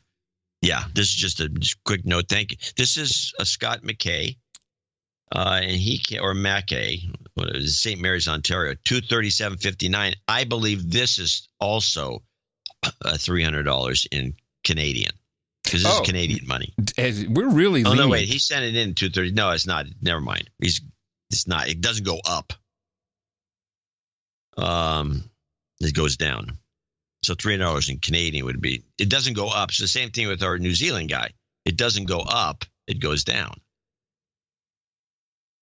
Yeah, I don't know what the hell you're talking about, but the way I understood in other words, Ian Larson's donation is about $200, and so is Scott's. I think these numbers are US dollars on the spreadsheet, correct? No, they're the dollars that showed up on the, in this case, in the check. The check came in Canadian. Okay. That's why I was confused. Okay. Gotcha. Yeah. Now it's yeah, you're right. I think the Ian thing would go up. Okay. This is confusing, people. Yeah. Anyway, he says a nice short note. Thank you. We need staff. Thank you for your courage. Health karma to my daughter, niece, and employee. Okay. All right. We can do that for you. You've got karma. Bobby Curiel, $222.22. In the morning, and aloha, gents. Bobby from the big island of Hawaii here. wanting to show my gratitude. The ability to be grateful for what I have has been exacerbated since I moved to an island with such abundance and the absolute best water on the planet. Which island is he on? Oh, he's on the big island, Hawaii. It's cockroach infested. Racist. My boss, whom we referred to as Jeff, passed away. Jeffy, I don't know. I think Jeffy passed away last week, and it was not only unexpected, but left more questions than answers. My requested jobs karma for the several employees of a new Mamaki tea farm. Look up that Mamaki, see what that is, and myself to continue Jeff's vision, or Jeffy. I would like to know what it takes to get a Jeffy scream like Mueller, Nussbaum, etc. And dedicate that to him. In addition, I'd like a random Jeshami Schmackson. I think he means Al Sharpton, but he's saying Jesse Jackson somehow. Jesse Schmackson, yeah. Looking to my knighting, aloha to you and what you do. Okay, we may. I've talked to Fletcher about this. We used to do this about 5 years ago. We instituted you could buy a Fletcher donation screen. Shout, and it was expensive. I think it was $300 or something. Ah, that's quite a pricey scream. We did quite well for that promotion. Okay, we may do it again. Well, you talk to Fletcher about that. In the meantime, Mamaki tea is an all-natural decaffeinated herbal tea from Hawaii. And I can't really, there's a lot of Mamaki links that I'm seeing here, so I'm not sure if the Mamaki farm. Oh, it looks like they might sell on Amazon, actually.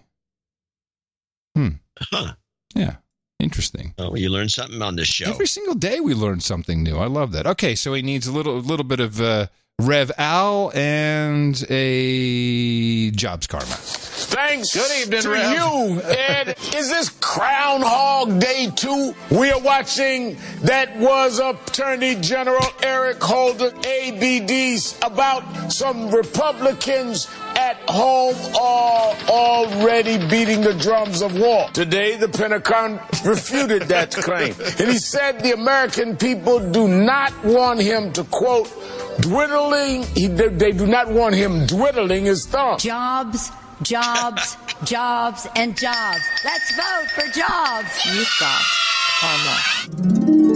And MSNBC pays him a lot more money than either of us make. Oh, yeah. Well, he's the Rev.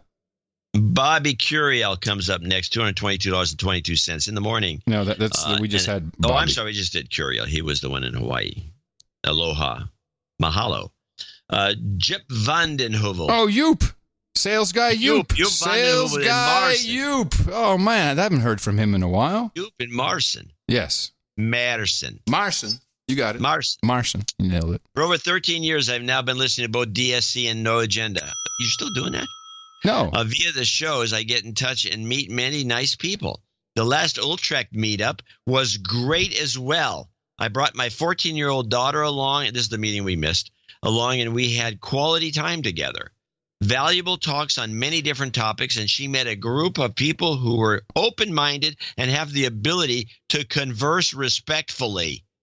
Thanks for all you do and for being a part of my life. Sales guy Yoop. Yeah. He's been a supporter of the show. He was early listener. One of the first listeners to the Daily Source Code when podcasting just started. It's so nice to hear from you, Yoop. Thank you very much. And congratulations on bringing your... I think I remember when she was born. I think I remember. I do. How nuts is that? I remember when she was just a baby.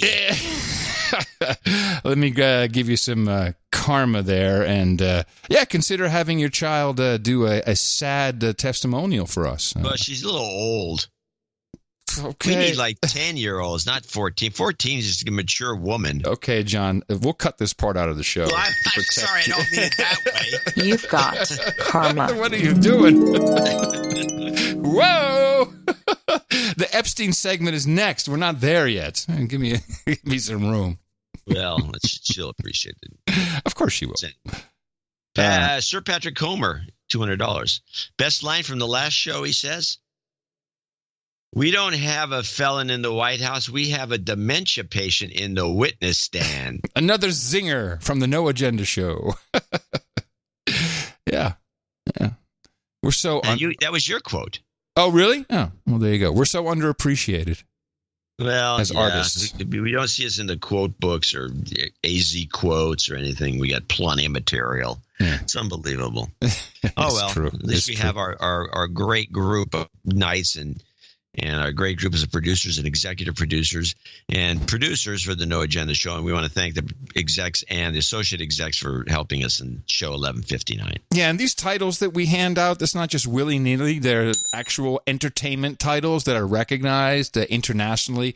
And we'll vouch for you if anyone wants to know. So you are either an executive producer of the No Agenda Show, episode 1159, or you're an associate executive producer. Either way, it looks good. It appears to help people get jobs. You can pick up people with it. Yeah, guys, girls, just so you know, I'm a producer. Oh, really? If only I can find an unknown. Yeah. No, you got like a producer. I'm like a major producer for a podcast. You'd be surprised, actually. Okay, where's your house? Can I get in your car? You're all over the map with it today. We got a couple nightings, and as you heard there, we have a title change and more people to thank, $50 and above in our next segment. But for right now, please, for those of you who are considering donating, you heard a whole bunch of different ways people like to donate. And by the way, we're transparent about it. We give you all the numbers right there. This is an open business, and we are very proud of what we built with our Value for Value network of producers. And we're doing it again for you on Thursday. Please remember us and support us at Dvorak.org/NA. I don't know if you can hear the sound of my voice inside of all the noise, but you learned how that worked today. Our formula is this. We go out, we hit people in the mouth.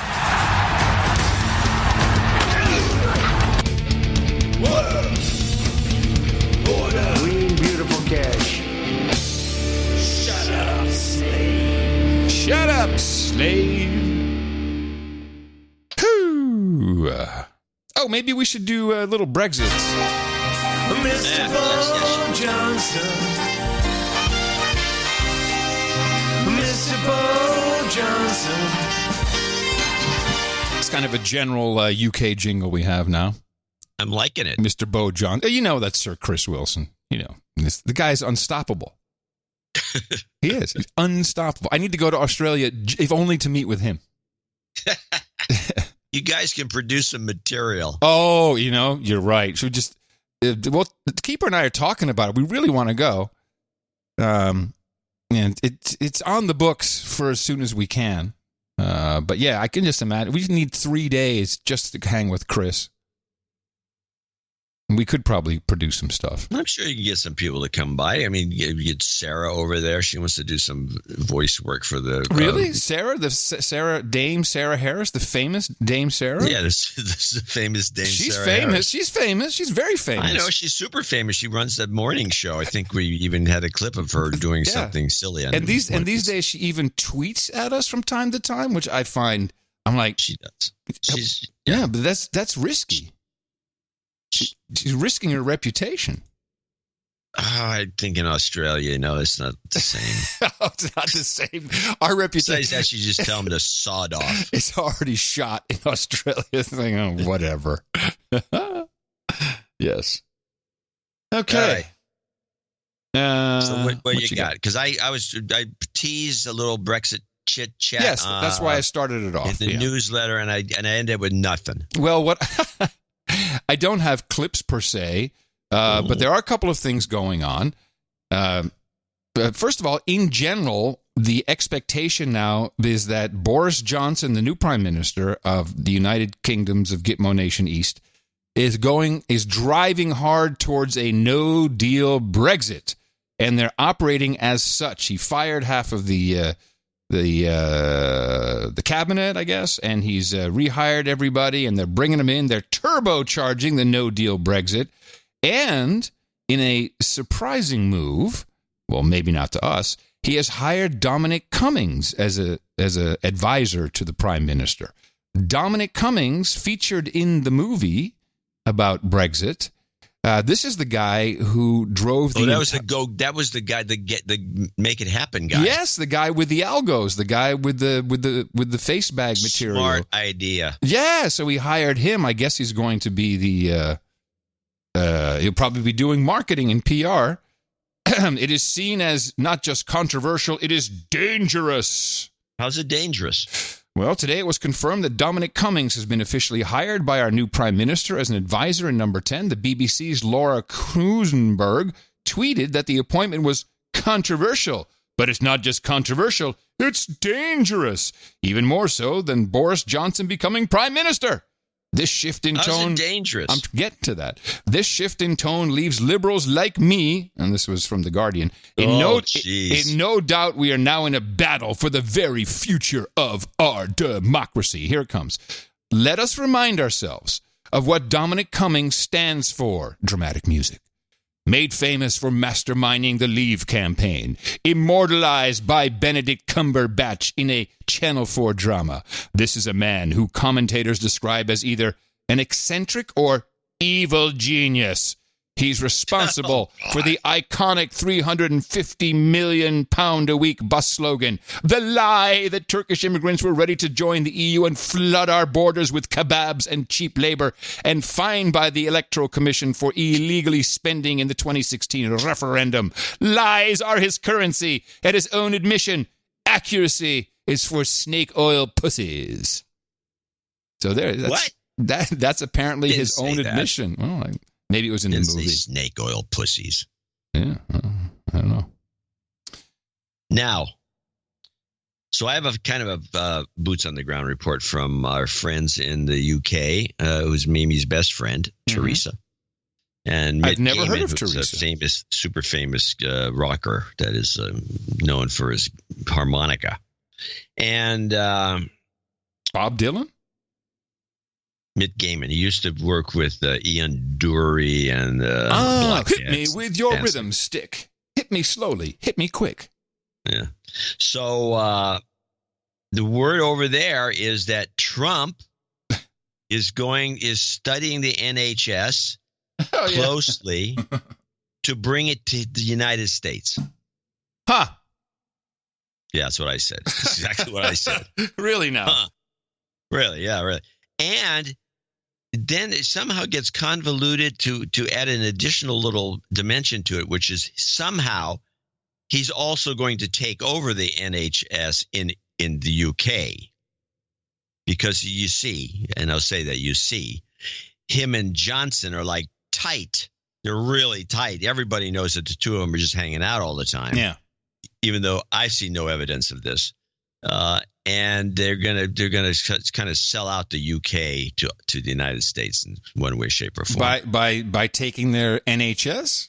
I don't know. That's all they know, and it's just like they're so because their papers over there are as bad or worse than ours. Their information is shoddy. The NHS is such an expensive program. Granted, you only pay $5 for no matter, that is your copay for everything, no matter what it is for medication. Because I was in the system, but I also remember Christina dislocated her knee, and she was developing woman at the time. She was in high school, and it actually happened again. And so we said, shoot, let's go get a scan, and they said, sure, come back in 8 weeks. And I'm like, well, but it seems kind of like, no, there's a waiting list. Just it's not priority, and don't run in the meantime. Well, thanks. So I took her private. I paid for it, and we walked into the same place. There was no one there. They were just sitting around. They took my $5,000 and did the scan the next day. So it's not a very efficient system. It doesn't seem to me. Sounds like a crock of crap to me. Yeah. So now, we had multiple experiences with NHS. An emergency appendectomy did get taken care of pretty quickly. Well, that's a plus. But, otherwise, I don't know. It's when you socialize the medicine, the healthcare to that degree, you can get waiting lists and prioritization. It's the only way it can work. And they're going to push your granny off the cliff. True. That's what you yourself just proved that that's not how the only way it can work. Because you waltzed into the place. There was nobody there. They're just slacking off. They're feather bedding. They're screwing. This is corruption. This needs to be fixed. Well, maybe that's what the president is studying. I don't know if he's studying anything, but no, it doesn't. It sounds like fear mongering to me. Yeah, there's some kind of a lot of people don't like Johnson. They're trying to push for another general election. That's the big thing everyone's talking and moaning and groaning about. And if they can get that to happen, of course, that would put Farage, and I think he would probably just totally kick ass because he would sweep it. Little Brexit party is very popular. I'm even more convinced than I was on Thursday that Johnson is not going to lead the country to Brexit. I still think a new referendum will be in order. And I don't know what the mechanism, why that will happen, but Johnson doesn't, I don't think he even really wants, I think he's just talking a big game. I don't think his heart is in Brexit. I have no proof. It's just it's the smell test with this guy. And his odd background, and I don't know. He's a very strange character. Yeah, I'm just not so sure. I have a feeling he may bring it to another referendum. That's the European way. They're still in the European Union. That's the way we do things. Who's the one who's been promoting this idea? Well, both of us. Me. Yeah, both of us. We've been promoting this ever since the Lisbon Treaty. Yeah. Okay. You want to take all the credit? But if they do a hard Brexit, which is, again, neither one of us believe that will happen. No. But if they do, I think it'll collapse the stock market. Everywhere or just theirs? Everywhere. Nice. It'll only be a short term. Buy the dips. It'll be a flutter. Buy the dips. Buy the dips. I was looking for the Reverend Al teleprompter thing for the donation segment. I came across a clip from 2015 titled Reverend Al calls for federalized police. It's 20 seconds. Can we just give it a listen? Yeah. Since we were talking about it. We need the Justice Department to step in and take over policing in this country. In the 20th century, they had to fight states' rights, and to get the right to vote, we got to fight states' rights in terms of closing down police cases. Police must be held accountable. I don't think all police are bad. I don't even think most are bad. But those that are need to be held accountable. So he said it right there in the beginning. So what makes these people think that a federal police department runs centralized from Washington, D.C. with no real interest in any of the states or what states are like or what they, what kind of barbecue they eat? What makes them think that that would be better than the local people policing themselves when all they talk about when it comes to like even policing within New York? We want the community to police us. We want more black cops. We want community policing. Well, they got all that. Make up your minds. Do you want community policing or federal policing? I think they want. Now, remember, he's not speaking for himself. He's a known, identified FBI informant. So you know he's speaking on behalf of someone else. That's a good point. So he's speaking on behalf of the federal police. The FBI is in effect a version of federal police. Centralized power. He wants to be a part of it. That's his game. It's the globalist way. Next, we'll have global police, the global police force. Stand by, citizen. Disarm, citizen. Disarm. Reverend Al speaks. Yeah, well, that's the problem. Well, now to bring up an old clip, I have a retrospective of 10 years ago today clips. Woo! Whoa, this is something we can only do on a Sunday. I like it. It's 10 years ago today. Mm-hmm. What do you mean we can only do it on a Sunday? I'm just making shit up here. I don't know. I'm filling space. Leave me All right, alone. let's go with it. This is just to remind people what was going on 10 years ago on the No Agenda show. Oh, okay. And the kind of things that we were discussing. So this is 2009. Barack Obama was in office. I presume, was I in San Francisco or did I still shuttle back and forth between London? No, I think you were in San Francisco at 2009. Okay. Yeah, pretty sure. All right. But let's listen to that.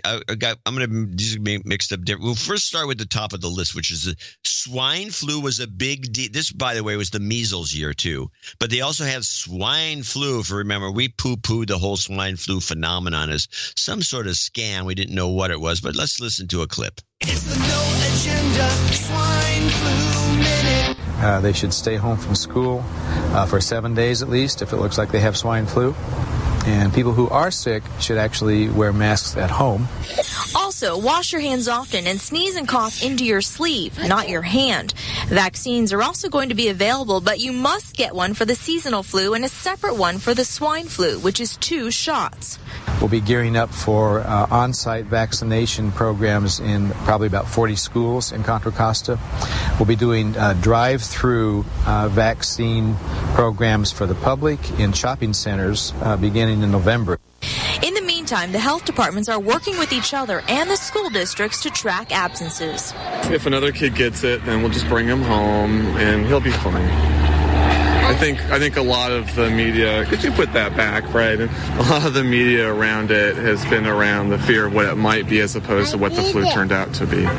It turns out the swine flu isn't more dangerous than the seasonal flu, but it's also here to stay. Won't be going away. We expect we coming back in the fall with larger numbers. What we hope is that it doesn't come back with more severity.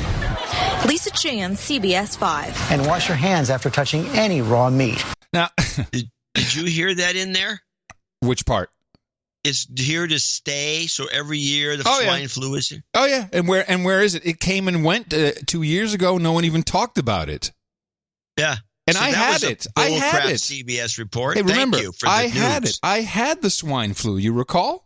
Oh yeah, I do. You did have the swine flu. Yeah, and I coughed and I stopped smoking. Yeah, you were miserable. Although when you were on the show, you sounded. This is one of the amazing things. I will give you credit for this. You're such a pro that, and I will tell the public this. You have been sick as a dog, but when you hit the show, hey, boom, you sound perfect. Well, thank you for at least giving me credit for something. Yes, you needed credit for that. I give you credit for something. You also have better hair than I do. I would never say that. Yeah, sure. Okay, here we go.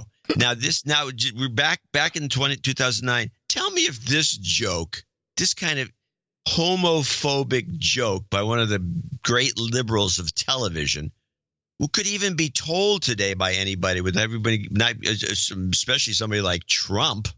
But this is the second clip, which is inflatable Anderson Cooper. David Letterman.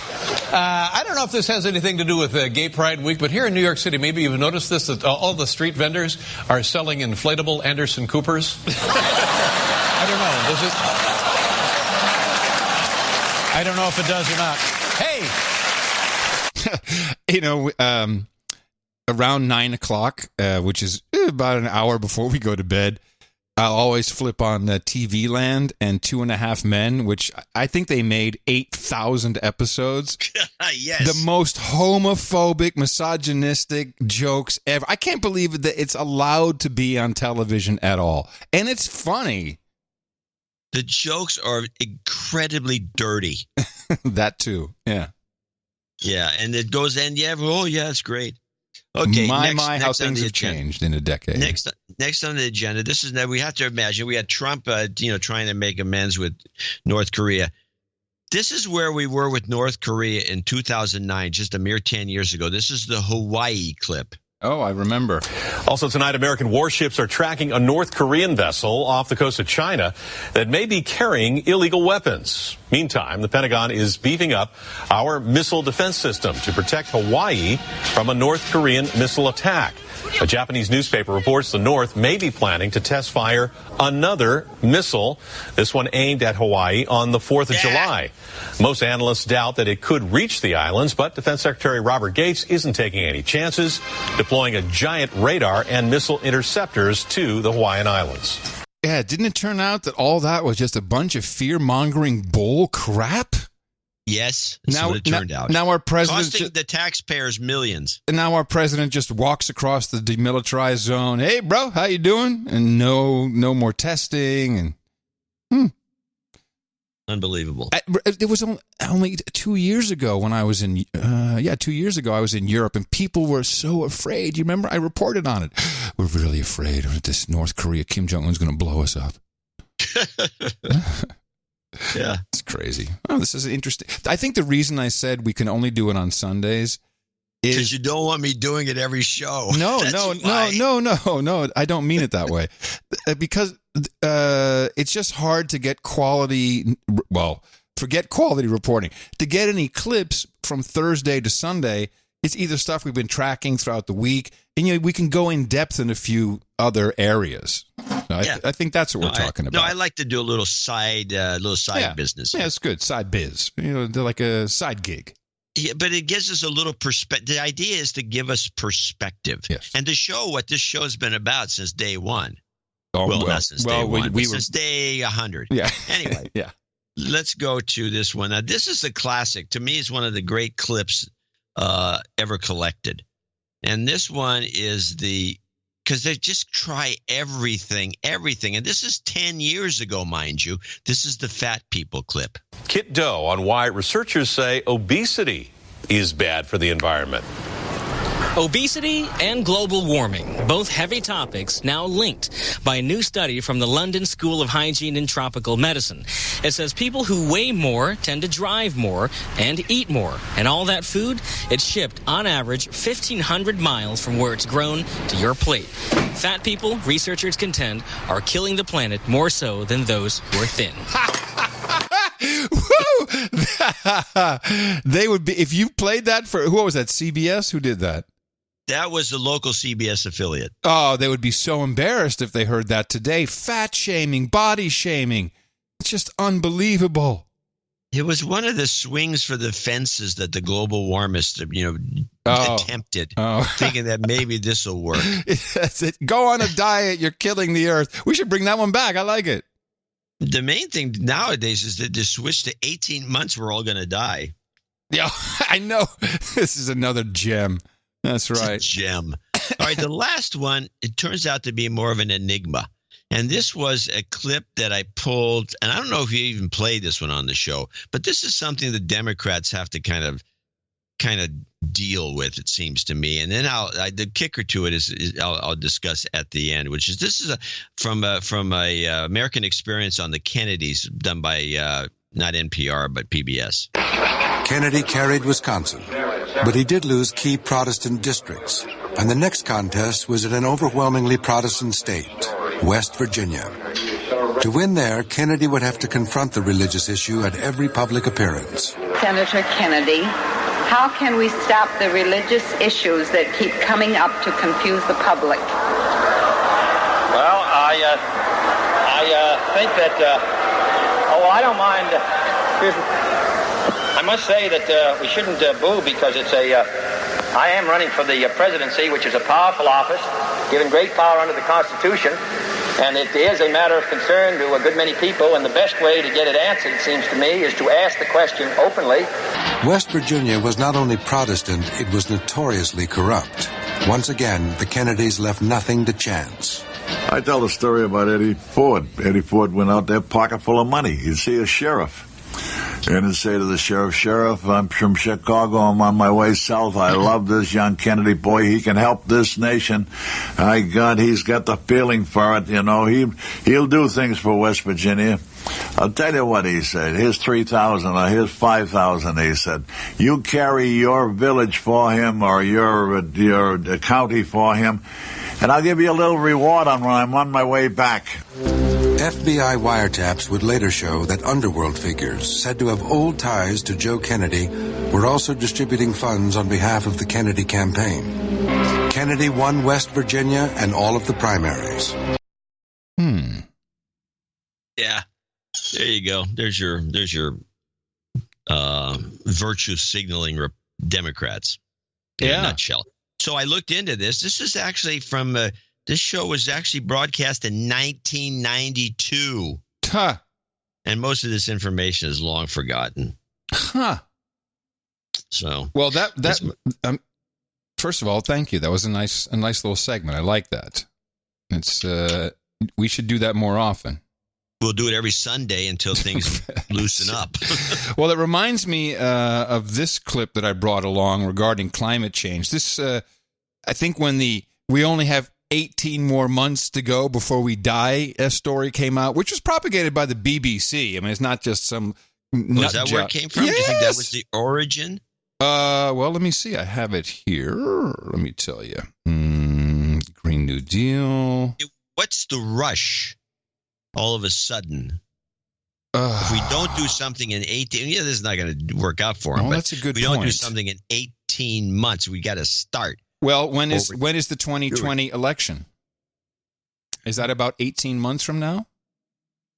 Yeah, but even so, was it going to think people are going to change their vote because of this nonsense? Well, so they can chat it up and count down to Armageddon. We only have 16 months, 15 months and counting, 13 months and counting. Destruction is coming. It's a possible, that would to me would be a Hail Mary. Well, at this point, look, I've seen it all. You've seen it all. I don't put anything past anybody. This was doing the rounds in regards to that, so it's not brand new. I think it was a year ago, maybe. These 4 climate scientists were on a panel, and they discussed the following report. I just want to read something that they should read this at the Climate Summit. I think they should really read this today to describe what's going on. And this is from a reliable source, American Meteorological Society Monthly Weather Review publication, that the Arctic Ocean is warming up. Icebergs are growing scarcer, and in some places the seals are finding the water too hot, according to a report by the Commerce Department at Bergen, Norway. Reports from fishermen, sea hunters, explorers all over point to radical change in climate conditions. Why aren't they reading this? And hitherto unheard of temperatures in the Arctic zone. Exploration expeditions report scarcely any ice as far north as 81 degrees. Soundings show the Gulf Stream very warm. Masses of ice have been replaced by moraines of earth and stones, and it goes on and on. Within a few years, it's predicted that due to the ice melt, the sea will rise and make most coastal cities uninhabitable. What year was that written? Oh, that's right. I'm sorry. This is 1922. This is November 1922, and this is real. This is not urban legend. I know it's an old gag, but the problem is that the one guy, jumped on the punchline, which was too bad. But that is a verbatim reading, and I like that. It just shows you some of the insanity. It's the same. It's the same as playing these older clips. You're like, well, holy crap, what happened to us in 10 short years? Yeah. I had a thing in the newsletter. I think it was similar to what that guy just read, and it was from the late 1800s, perhaps. Oh, yeah, we have that. This is always going on. And then we had the period in the 70s where we're going to have an ice age, and that didn't work out to frighten people enough, and so they backed off. So Ilhan Omar, we've been tracking her a little bit. There's this controversy. She is I think she's the leader of the squad at this point. I think she's pushed AOC aside, and AOC is she's going to have to disassociate or go down in flames. I think you're right about that. Yeah, it's probably not smart. And I saw the body language already. She has a very different style than Omar. She's more. She has a. That's because Omar is more of a puppet. And oh yes. Or I'm sorry. AOC is more of a puppet. AOC is a puppet of the Justice Democrats and that one guy. Yeah. So she doesn't have the self-confidence that Omar has. Omar exudes self-confidence. She really thinks she's hot shit. Well, I don't know if you saw this thread. A lot of people forwarded this to me. It's from the Imam of Peace, who was a real guy, Imam Hakini, I think his name is. And he posted this thread on Twitter, and it's about Ilhan Omar. And now what is going on right now is there's a lot of question and a lot of investigation going on as to her committing immigration fraud, tax fraud, by essentially marrying her brother, bringing him in legally, then divorcing him, and then filing joint taxes with a guy she wasn't married to. A lot of problems, which I think most people will leave alone. However, this guy, the Imam of Peace, which, and again, a lot of people talking about this, posted the following. I have sources for what I will say. They are solid rock authentic. Many officials will criticize me for making this public, but I have a duty to do so. The public needs to know I understand the potential consequences of this thread, and I accept them. I'm willing to go to the fullest extent with this matter, even if I'm required to testify in Congress. This is the beginning of the uncovering of what could be a giant scandal. The sensitive details of this matter will be shared in private upon request. This Congresswoman has confirmed to the above group of Qataris that the recent investigations into her cases will not end well for her. They also fear that she's in trouble. Now they are coming after several people. I am one of those people, and their plan is as follows. This Congresswoman, talking about Ilhan Omar, told the group of Qatari officials who have invested in her that Speaker Pelosi is happy she is being investigated because recently they had rebelled against Pelosi, and she hates the pressure coming onto the party because of her. The plan of the Congresswoman is to make all of this go away and strike a deal with Speaker Pelosi to put her cases aside if she puts the case of this Congresswoman aside and ignores it.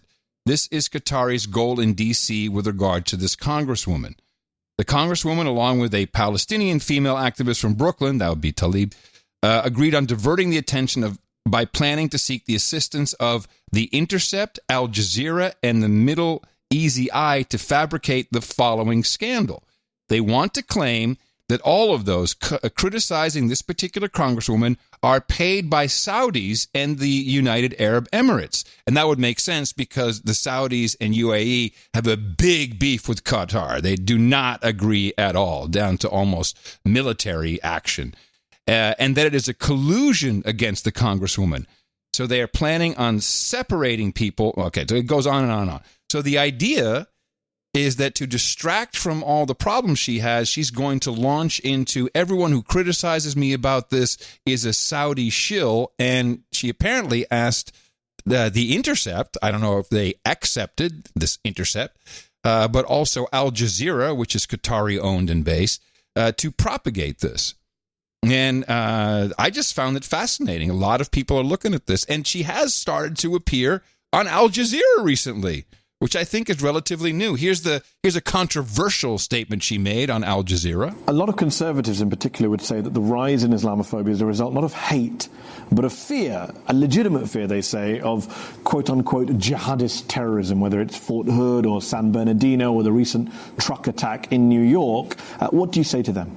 I would say our country should be more fearful of white men across our country because they are actually causing most of the deaths within this country.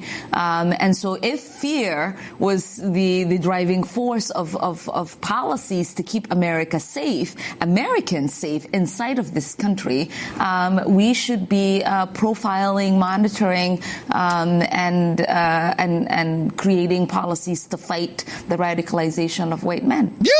That's right. Not just crazy men, not old men, not straight men, cisgendered men. No, white men. Just white men in general. Thanks, Elon. So we'll see what happens. We'll see if we... it's poorly played by her, I'd say. I don't know. Do you think someone's running her at all? Or do you think she's autonomous? I mean, it sounds like she's being run by... I know that she became part of the Justice Democrats bloc. Right. All four of them are. And so they may be – she doesn't seem like anyone's running her. She seems to be running herself, and it's like well, but if she has the backing of Qatar, that's very interesting. Well, that would give her even more confidence to say stuff like that. And there you go. All right. We'll see how that goes. I mean, if the Intercept is, I don't know how they got their name in there, but at least knowing some of those guys, the Intercept they have to make a statement about that because this Intercept would go after her. They should, because it's very damning. The Intercept really touts its independence. $250 million from PR Drive My Car Meteor, but okay, there's independence there. Well, Omidar is a Trump hater, so there's that. But I don't see how helping this woman would benefit that perspective. I don't know. She's trouble. She's trouble. She's trouble. I think she just left her husband. That the one she first. Oh yeah. She's more of a character from like the Star newspaper or Entertainment Tonight. She's got all these tribulations. Yeah, there's something to that. She's more of a Kardashian than she is anything else. Hey, you know how if you're watching TV, and I don't know if you have this, but the pharmaceutical commercials come on, and you look at it, you go, shit, maybe I have that. Have you ever had one of those moments like, well, maybe you didn't, but I may have tardive dyskinesia? Oh, God, what is it? Before I was diagnosed by my doctor, I didn't know why my body was moving like it had a mind of its own. My eyes blinked way too much, even though I didn't mean to. It turns out I have tardive dyskinesia, a condition that may be related to important medications I take for my bipolar disorder. My fingers moved like they were playing a piano that wasn't there. I was embarrassed that others could see my movements. My doctor said tardive dyskinesia can affect different parts of the body. It may also affect people who take medication for depression and schizophrenia. I know I shouldn't change or stop my medication, so I was glad to learn that TD is manageable. If this sounds like you or someone you know, visit talkabouttd.com or call 1-800-825-6533 to receive a free brochure that describes the uncontrollable movements of TD and where on the body they might occur. You'll find a free discussion guide with ways to start a conversation with your doctor about how TD might be affecting you. It's a relief to know that today TD is manageable. Learn more at talkabouttd.com. So, I have all this. I got blinking eyes. You got Tourette's. What is the drug involved here? What they're saying, this is Neurocrine, Neurocrine, Neurocrine, and apparently, though they're very sketchy because they say it could be, but I think what they're saying is people who are on antidepressants, after you take, what is it? What's the booster medication that they've been selling? Xarelto or whatever. So you have your antidepressant. Xarelto. So that may not work. So you need to boost it with Xarelto or whatever it's called. And then you may get all these twitches and tics. Maybe. I think. Here's another example. I've been pretty stable with my schizophrenia for a while. And then my kids asked me why my body was rocking back and forth. My doctor said I have tardive dyskinesia, which may be related to the important medications I take for my schizophrenia. I also felt my tongue darting and pushing against my cheeks. I was glad to learn that today, TD is manageable. Yeah. So I have all these symptoms. So maybe I could just try the meds and just see if it calms me down. And you can call me tardive. I don't know where. I've never heard of this. I've never seen these commercials. I don't know what you're watching down in Texas. This came on Fox News, and it caught my attention for two reasons. One, an ad that isn't mypillow.com. And that guy's running now for good government office. And second, they were talking about twitches and tics. So usually I turn the volume down because I feel that all these big pharma commercials can actually give you what they tell you might have. Oh, I like that. That's good. That doesn't surprise me. And so this tardive dyskinesia, I don't know. I mean, I don't take any antidepressants, but I have all the other symptoms. It may be related to my Tourette's. I don't know. What do you think? Should I talk to my doctor? Yeah, you should talk to your doctor for sure. I'm going to show my support by donating to No Agenda. Imagine all the people who could do that. Oh, yeah, that'd be fab. Yeah, on No Agenda in the morning. Yeah, talk to your doctor about having him donate to the show.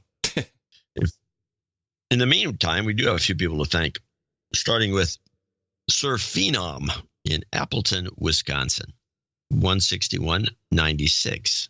By the way, they grow a lot of apples in Wisconsin. And cheese. He's got a birthday present for himself. There's something else going on here. Yeah. He's upgrading to baronet today. Oh, okay, good. And July 28th is his actual birthday. He says, love it when a show day is my birthday, though I'm never able to listen live. Thank you for all you do to educate me on the finer points of what feeds into the larger elements of our world. Your analysis and deconstruction are invaluable, and I give what I can when I can. And here's to being a baron. We'll see you at the table later, Sir Phenom. Thank you. Sir Eric Hertha in Blue Ridge, Georgia, $150. Anonymous in Kansas, $150. And that's a note I read earlier. That's the one you read earlier. Got it. That was Tim, but we read it. So you can go back to the first part and you'll hear that. I read it with a nice accent. Tim Esau. There's actually a way of pronouncing this, and we used to have a government official in California named, I think it's Esau.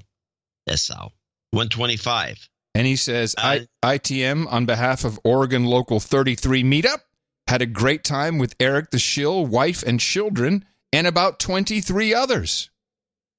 So that's a report, a meetup report. The Oregon Local 33, 23 people. Fantastic. Like it. Nice. Jim Garbazewski, I think. Jim Garbazewski, 115.90. Stefan Prokop in Vienna, Austria. Oh, that's nice. $111.11 is a gift for his birthday on the 31st. We put him on there. He needs a de-douching. You've been de-douched. We put some karma for him at the end. You bet. Vienna. It's one of the top cities. Oh, Vienna. Joseph DuPont. And I don't know if it's the DuPont family, but he's in Towanda, Pennsylvania, $101.01. He sent a long note, not a long note, but a big note with big giant letters. I recall we had a DuPont donating years and years and years ago. I don't know if it's him. But I think he's a ham because he says 73s and 88s, but he doesn't have his. Oh, yeah, W2DEO. Oh, 73s. And K2CYT. Oh, Kilo 5 Alpha Charlie Charlie. And W2DEO. And he's got a couple of licenses. Almost seems that we hate Russia more now than ever. Could be that the commies here he's got something written. I can't read it, but he does something typed on the other side, which says, "Dear Adam and John, this is my first donation after having my son Michael introducing me to the No Agenda show." So that's a nice move, Michael. Good work. I would like to give Towanda, Pennsylvania, 18848 a de-douching for ignoring the efforts of our chief of police. But he should be douchebagging them, not de-douching them. He doesn't understand his mechanism. We fixed it. It's fixed. For ignoring the efforts of our chief of police in arresting the first two members, this is a good story, of the 1950 Boston Brinks robbery while in possession of stolen firearms. This caused Joseph O'Keefe to turn state's evidence a few days before the statutes of limitation. It was deemed to be the crime of the century. Oh. Do you know anything about this? No, not a peep. Well, there's that. Okay. Thank you, Mr. DuPont. Alan Fletcher in Gold Beach, Oregon. He's a.k.a. the Pope de Ciclismo, KG7, KHP, 73s. Mark Bublitz, $100. He says, I donated in the past. You pissed me off. I got over it. You can call out my nephew Tom as a douchebag for not donating. Douchebag. Okay. Sir Sam in Sittingbourne, Kent, UK, 8008.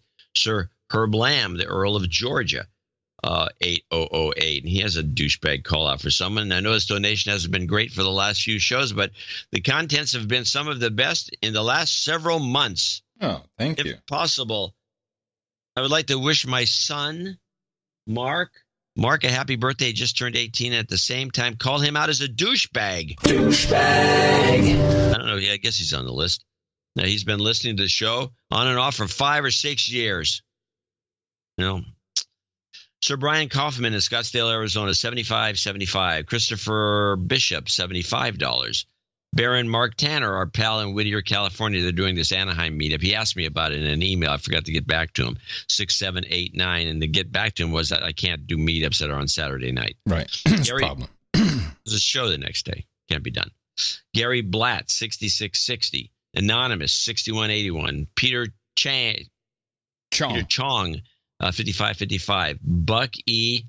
Slambo, in San Jose, California. Double nickels on the dime. Fantastic work, he writes. Paul. Well, this is a Dutch name. I would say Vreugdenhill, but Vreugdenhill probably is how they pronounce it. Yeah. Here it says, please have Adam say my name as I would love to hear it pronounced like they would in Holland. Here it is. Paul Vreugdenhill. There you go. Nailed it. You did. I couldn't say you could do it any better. Sir Slarty Bart Fast, or Slarty Bart Fast in Hope, Rhode Island, 5242. They're slumming douchebags, he says. Sir Jackson, Knight of the Transistors in Loveland, Texas, 5150. Karma coming at the end. Andrew Benz in Imperial, Missouri, 5005. Scott Nelson in Melbourne, Florida, 5001. Daniel the following people are $50 donors, name and location when applicable. Daniel McClure, parts unknown, 50. Marco Castellanos in Guatemala. Hey, 50. Give us a boots on the ground report, man. What's going on ever since we signed the deal with Guatemala? I'd love to know. That's right. I want to know what happened from the Guatemalan perspective. Yes. Alan Quevedo III in Midlothian, Virginia. He says he only donates once a year, like paying for a magazine subscription, but you guys continue killing it with such great info and insights that I felt compelled to donate a second time, unlike most other listeners. So people be compelled to donate like me, Sir Alan of Midlothian, Virginia. Thank you. Sir Craig in Rostov-on-Don, Russia. Hey, comrade. 50. Paul Dubois in Kirk Hunkson, New York. Sir Black Knight, Sir Mark Magapio, 50. Jeffrey Zellen in Oakland, Michigan. Sir Peter Totes in Sugar Land, Texas. Darren Denuskowitz. You got it. In Dubai, Arab Emirates. Richard Gardner, Sir Richard Gardner, I believe, $50. Oh, brother. Helly, you think? Ellie? This is Jelle Alsemgeest. Alsemgeest, okay. And he says, started listening 3 years ago after being hit in the mouth on the Dutch website Geen Stijl, which is kind of like a... They hate me, interestingly enough. They think I'm a slimy, celebrity, washed-up VJ. Yeah. Somehow they hit him in the mouth on their website, and he's become a listener. So thank you. This is great, and he's in India now. Maybe the hate was so he said, who is this douchebag? Let me go listen to his podcast. Oh my God, this is so good. Yeah, it's all good to me. Thank you very much, Jelle. Dennis Reichel, or Richel, I'm not sure, but he needs a de-douching. A desperate one. You've been de-douched. Eric Dutro, our buddy in Flint, Michigan, 50. Local 404 came in with 50. That's out of Atlanta, Georgia. Baron Allen Bean is our last donor out of Oakland, California. And I want to thank all these folks for producing Show 1159. This is very appreciated after the poor showing last Thursday. Yes. And to make good. Yes, and we also thank everybody who came in under $50. A lot of you are on the subscriptions. If not, please take a look at Dvorak.org/NA. We got lots of nice programs you can get in on that do weekly, monthly, some even showly, if you wish. But we thank showly. Yeah, that's my new verbiage. And a lot of people donate just under that level for reasons of anonymity, and we really appreciate it. Thank you. And we will... Let's see. We will. When were we back? Yeah, we're back on Thursday. That's right. It's always on Thursday. Yeah. Well, please consider visiting the following website to support our program: Dvorak.org/NA. It's a birthday. Yes, today is what are we at? The 28th of July, 2019. It's going real fast now. Here's our list for today. Sir Colin, the Deaf, Dumb, and Blind Knight, says happy birthday to Mariella. She's the brain expert we spoke of earlier. Sir Phenom is also celebrating today, July 28th. Stefan Prokop will be celebrating on July 31st. And Sir Herb Lamb says happy birthday to his son Max, turning 18. Happy birthday from everybody here at the best podcast in the universe. I think we should probably do our meetups here. This will keep your brain healthy. You won't need closed captions if you go to these No Agenda meetups because you meet people, you talk one-on-one, you plasticize your brain stems. And we got a report. Oh, no, July 28th, that would be today. We have the meetup in Central Florida and a note from the event organizer, Brandon. Please, if you could read the following on the show in relation to the Central Florida meetup. The Central Florida meetup venue has been changed. We are meeting at Rockin' Brews on Cimarron Boulevard, just north of Orlando International Airport. Same time and date, different location. Please see noagendameetups.com for details. So that's a late-breaking informational bulletin. Excuse me. Seattle, Washington has its meetup on August 1st, and then August 2nd through the 4th, the Lot Festival in Ravensburg in Germany. I'd love to know how that went once you've done it. Orange County, California, August 3rd, August 4th in Solvang, California. This is a brand new meetup listing. Where's Solvang, California? It's down south somewhere. Okay. Murfreesboro, Tennessee on the 9th of August. Chicago, Illinois on August 10th. Southeast London back on August 15th. San Antonio, Texas, August 17th. Also a new listing.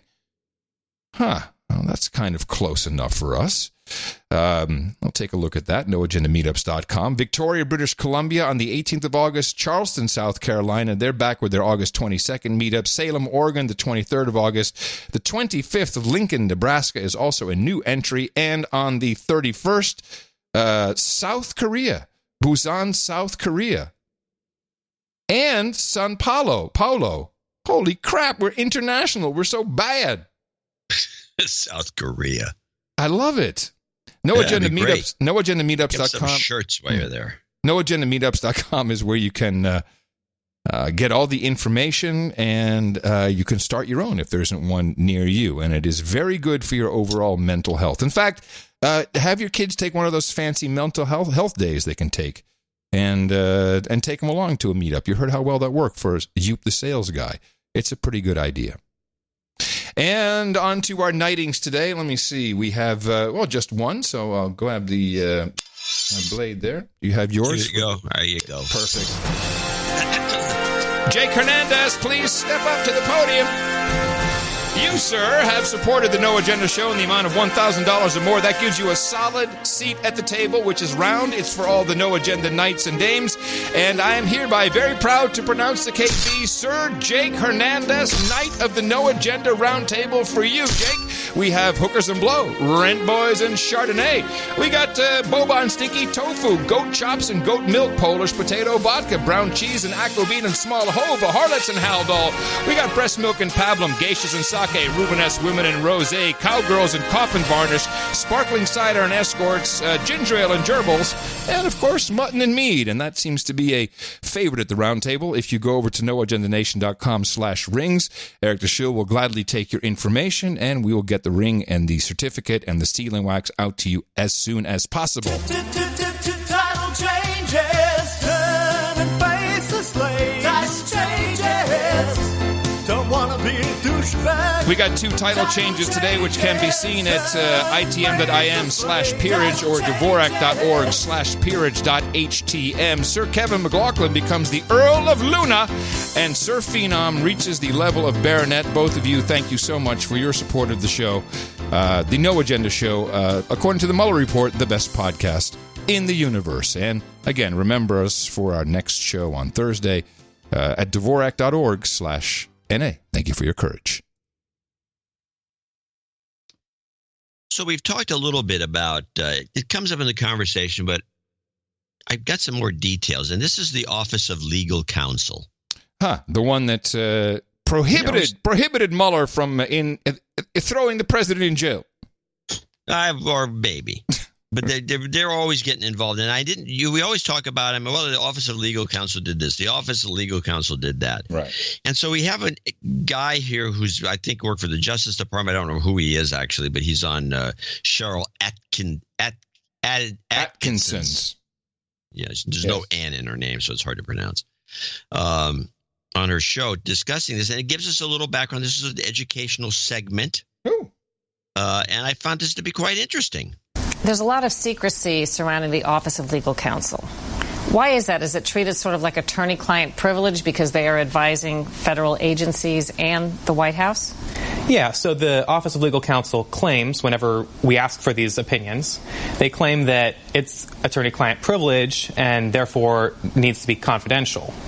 But the problem is that the Office of Legal Counsel knows that the rest of the government doesn't see these opinions as just legal advice. They see the opinions as official decisions. People who follow these legal opinions essentially receive legal immunity for their actions because the Department of Justice doesn't really like to prosecute people for following its own advice. Huh. So I thought that was interesting. And this guy is he's like, I think he's a Justice Department guy. Uh-huh. Huh.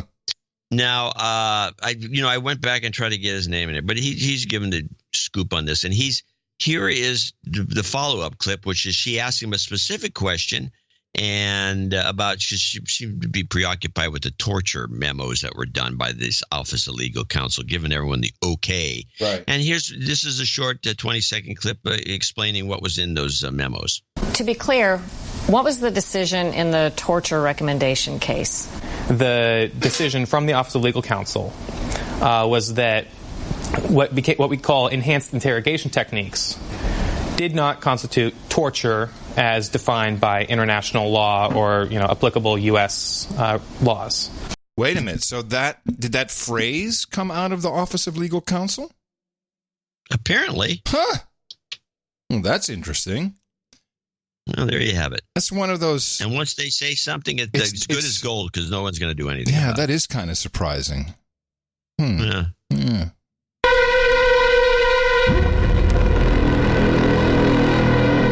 Attention all human resources. Now entering second half of show. Second half of show, John. I don't know. I'm going out on a limb with this one.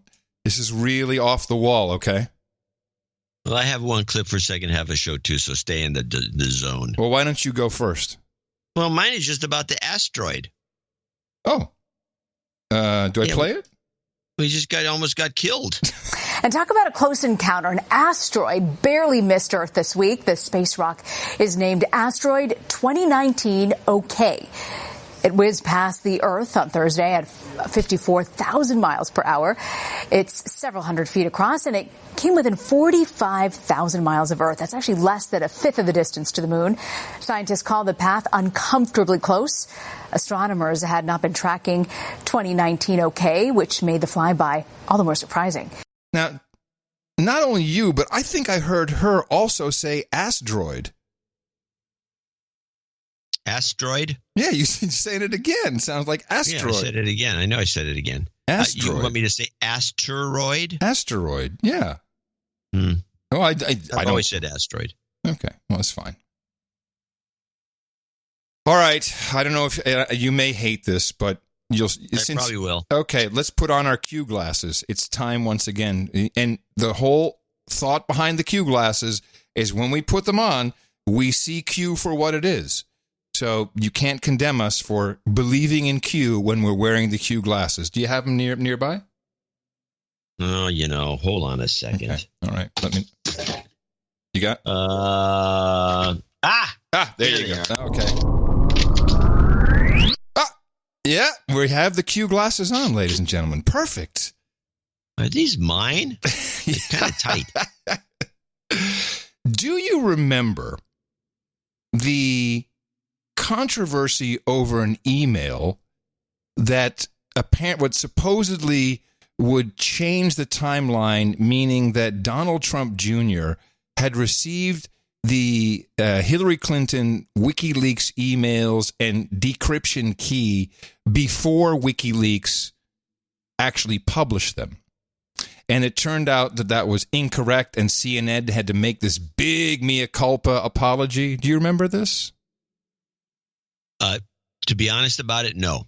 I have a clip just to bring you back up to speed. We're actually correcting a story that we have been reporting throughout the day today about an email that was sent to the Trump campaign, to then candidate Trump, Donald Trump Jr.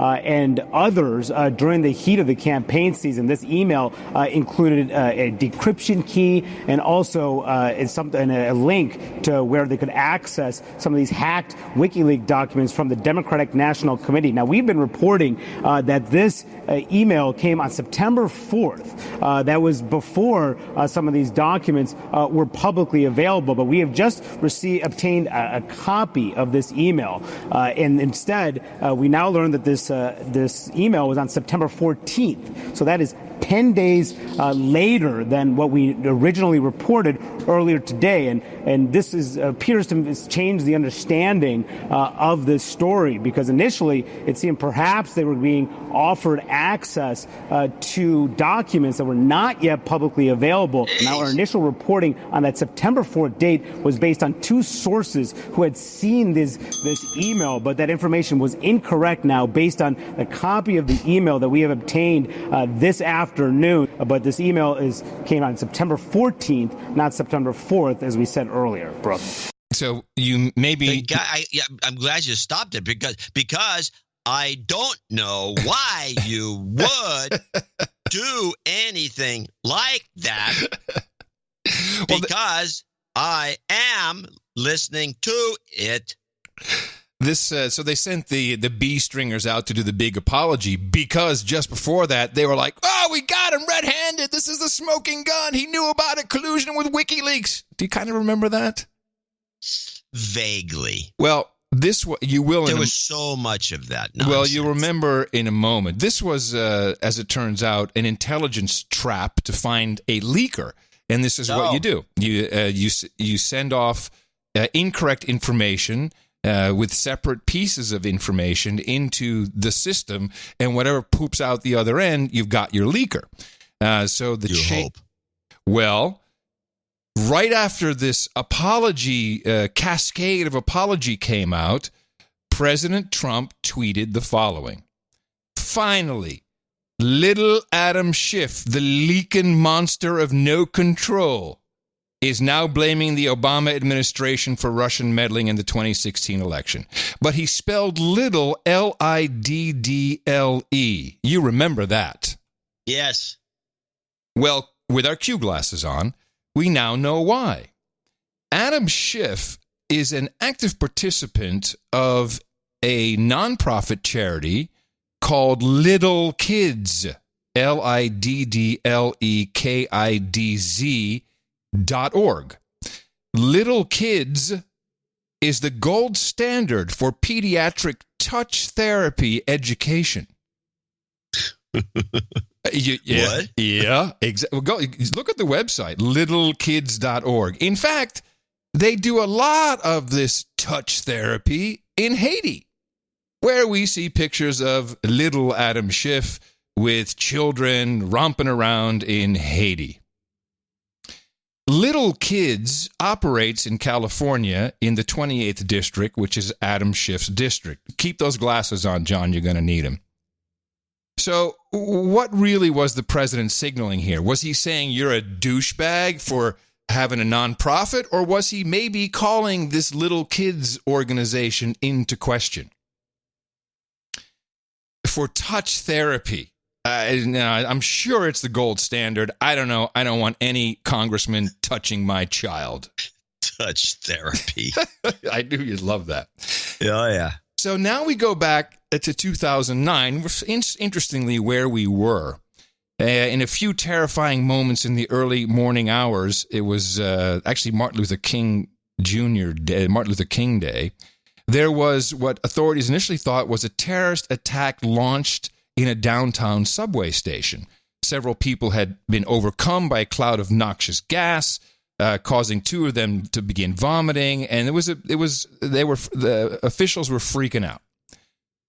But they figured out where it came from. Hazardous materials teams ultimately found that the toxic cloud was chlorine gas, or initially found the toxic cloud was chlorine gas emanating from a storm catch basin 2 blocks away. The culprit, prosecutors alleged, was not some scary extremist group, but the owner of the Standard, a trendy downtown hotel with a reputation for celebrity sightings and a rooftop swimming hotel. Hotel maintenance workers initially admitted, this is from the Los Angeles Times that I'm reading, admitted pouring a small amount of chlorine down a rooftop drain. But investigators did not believe that would have accounted for the noxious cloud. An FBI agent who specializes in environmental crimes conducted the follow-up interviews in which employees eventually acknowledged emptying the majority of 2 50-gallon drums of muriatic acid and chlorine into the drain. Now, muriatic acid is, what can we do with muriatic acid? Well, it's hydrochloric acid. It's used for cleaning cement. Can you dissolve bodies in it? It's not the best. I think nitric acid would be better. But it does, when it mixes with chlorine, it definitely will produce chlorine gas. When it mixes with the Clorox, if it has Clorox, it would produce chlorine gas. So I don't know why you would pour 2 50-gallon drums of this down the drain, but they did.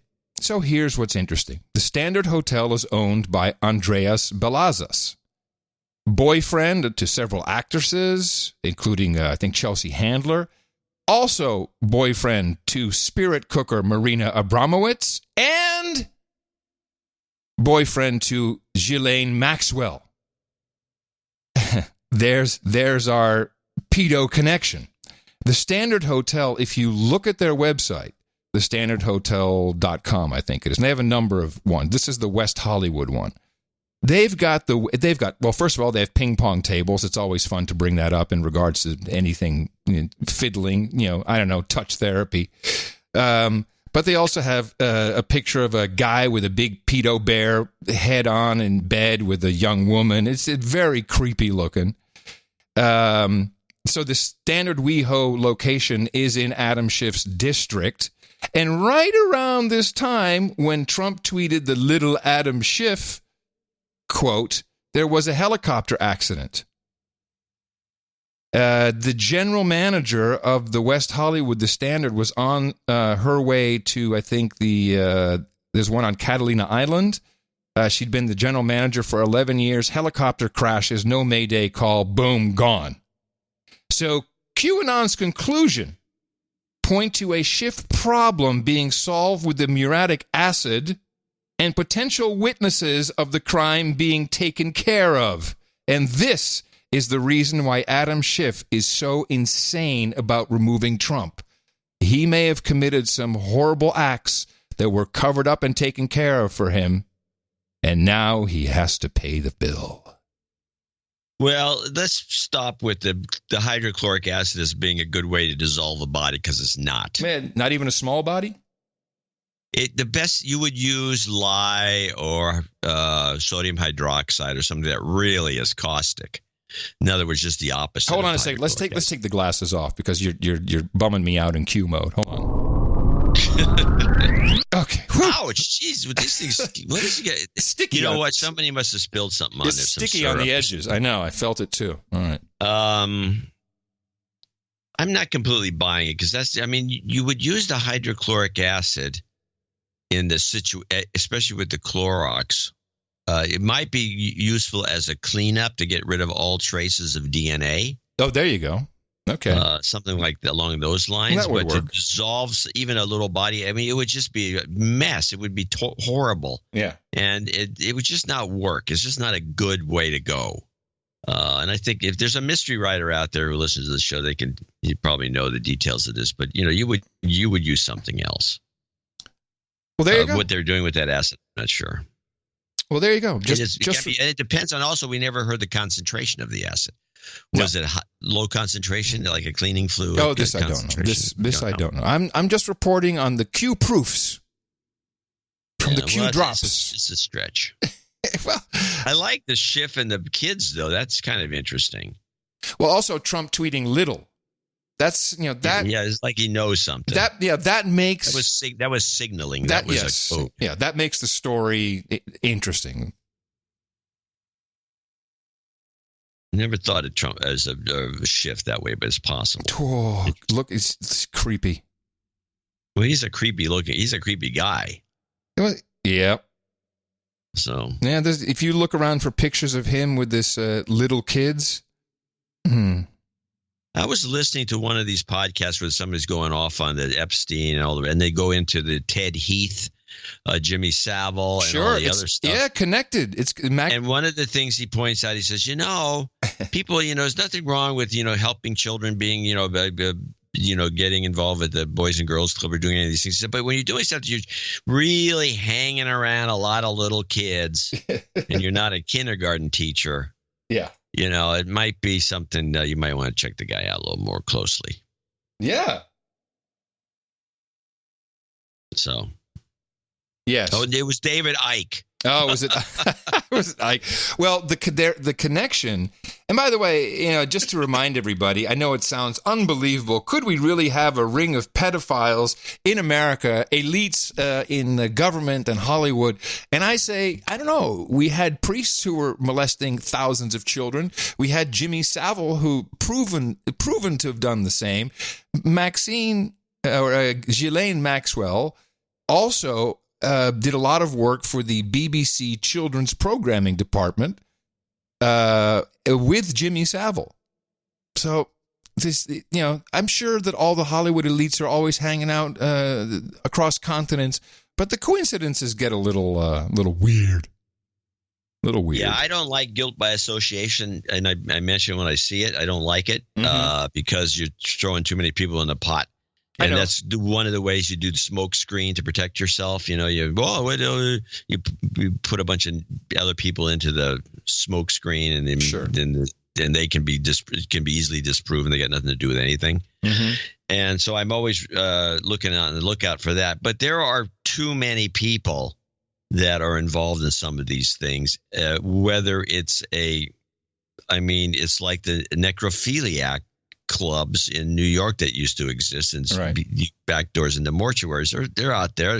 I'm sure there's still people that do that. And according to David Icke in this really very recent interview where he calls out everybody, he is getting really bold about it. He says that Jimmy Savile was a necrophiliac. Yes, well, I remember many reports. I think we talked about it. He would be left alone in the morgue. Yeah. For hours on end. Damn, people are sick. That guy. What Yeah. And then he died. Oh, gee. Found it funny how that works. All right. Do you have something upbeat to get us out? I got some stuff. Give me something upbeat. Give me a beat. Upbeat. Well, I got a couple of things. Well, yeah, I got one. I got a real good one too. I may have two clips left. All right. First of all, yeah, I do have two clips because I have to get this out of the way. We got to play this is not an upbeat, but it's a good story. This is a short version of a long story about Hong Kong is really out of control now. Oh yeah, so let's catch up with that with the Hong Kong. Rage and chaos in Hong Kong hit its highest peak yet. Police Saturday night stormed the subway station in the Yuan Long neighborhood, hitting people with batons and arresting protesters who refused to leave. It was the worst violence the city has seen since June and came after thousands of protesters again squared off against police for hours. Protesters blocked roads and threw bricks, bottles, and umbrellas. Police fired back with round after round of tear gas and rubber bullets. But this time, protesters wouldn't budge. They were better prepared and ready to fight. Right now, the protesters are trying to push back the riot police, and it looks like they're succeeding. Just in the past minute or so, the riot police were throwing the first rounds of tear gas. We ourselves were sprayed, but now it's only angered the crowd even more. They're angry after a mob of men last weekend brutally attacked protesters and innocent bystanders in this town's subway. The men are believed to be members of organized crime gangs, and it took police roughly 40 minutes to respond. We want to demonstrate what justice is. Furious protesters today tried to take the fight back to the neighborhoods where the gangs are from, but were repelled repeatedly by police. This is the worst chaos we've seen on Hong Kong streets. It's gotten worse every single week. The fear is that if this continues to escalate, the People's Liberation Army will step in. I like the talking in through the gas mask bit. That's kind of cool. That's new.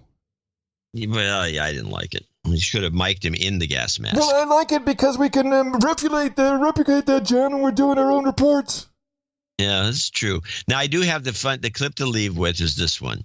Now, there's a guy. Now, I don't like to fat shame or do any of these kinds of critical things. And now when somebody has just a silly voice that is, and he's on network TV doing reporting, and he sounds somewhere in between. The only way I could describe it, he sounds a little like somewhere between comic book guy in The Simpsons, the Jerry Lewis professor character on The Simpsons, and Sylvester the Cat. And then they give him a story with all the wordage in the story designed to kind of promote his silly voice. And this is on NBC, and it's the bison who hits a little girl story done by Steve. And they never, I don't know if they ever give his last name, but Steve, he's the fabulous Steve, the way I call him. I'm going to look for him in the future. I enjoyed this to no end. And so the story, because I saw the video of this, some idiot parents with their young child are walking near a 5,000-pound bison, 5,000-pound full-grown male bison. Yeah, let's go over there and pet him. The bison starts charging. The parents run. Drop the kid. Yeah, the little girl behind to get almost killed. She gets launched by this bison, and at least 15, 20 feet in the air. And apparently she was okay. Yes, I hate it when they say that up front. I don't want to know if the kid's okay until afterwards. I want the suspense. Don't worry, the child wasn't really hurt in this video. No, I want to think the kid got gored and died, and then make me happy. But okay, I'm not producing network news. Wood's family's awe-inspiring encounter turned to horror in a matter of seconds. A crowd of curious tourists getting a close look at a massive bull bison. Then suddenly, it charges, plowing into a 9-year-old girl, launching her several feet into the air. The shocking video taken close to Yellowstone's famous Old Faithful geyser, where wild bison graze in clusters. Bison can be aggressive. They can move quickly, and they can get bothered in a moment's notice. The girl rushed to a nearby clinic. Rangers say the child is lucky she was not seriously injured. Although bison attacks in Yellowstone are rare, it's not the first time tourists have gotten too close. Oh, God, no, I can't watch it. Rangers say stay at least 75 feet away from animals like bison or moose and more than 300 feet from bears or wolves. They're wild animals, and they're huge. They can kill you. According to park officials, 50 people were standing just feet from the bison before it started charging. Getting close to wildlife is not a smart idea. And I know everybody likes to get that selfie. They like to get that great photo, but safety needs to come first. Park officials have so far decided not to issue citations to the girl's family, and as of now, the incident remains under investigation. Lester? All right, Steve, hopefully lesson learned. Thanks. He has it's yet again network news with speech impediment. It's he says bison and moose. You bison. That one. There's bison, moose. pieces, moose. Pieces. What is esh? It's esh. If you listen to that clip closely, I think he's putting that voice on. I think it's just an esh problem. You really think he's putting that on? Because he drops out of, he's got a certain sound and timbre to his voice, and it rings a certain way, and then he comes out of it and he sounds very normal, and everything kind of changes too much. I think I could be wrong, but I think he did that as kind of a goof, doing that voice, and I don't know. There's something suspicious about it, because for one thing, the guy's way out of control with that voice for network, NBC Network Nightly News. And it just sounds, if you listen carefully, I've listened to it a number of times, I think he may be goofing on somebody. I'm not sure who or why. Well, I think it's Esh the problem. Esh. Best podcast in the universe. It's borderline Sylvester the Cat. And that wraps up your deconstruction for today, everybody. We got Nick the Rat coming up next with episode 188 from the sewers on the noagendastream.coms, where you can find all that. And end of show mixes. We have the full Felix Wilson donation with the session of our donation spot. We got Gallup with Feeling My Oats. We got, what do we got? We got some Hackin' Hillary. And I don't know who did that one. And we always appreciate all the work our end-of-show mixers do, and we appreciate everybody supporting our program. Go to Dvorak.org/NA. And coming to you from the frontier of Austin, Texas, the capital of the Drone Star State, FEMA Region number 6 on the governmental maps. In the morning, everybody, I'm Adam Curry. And from northern Silicon Valley, I'm John C. Dvorak. We return on Thursday, the second one of the week. Please support us, Dvorak.org/NA. Until then, adios, mofos, and such.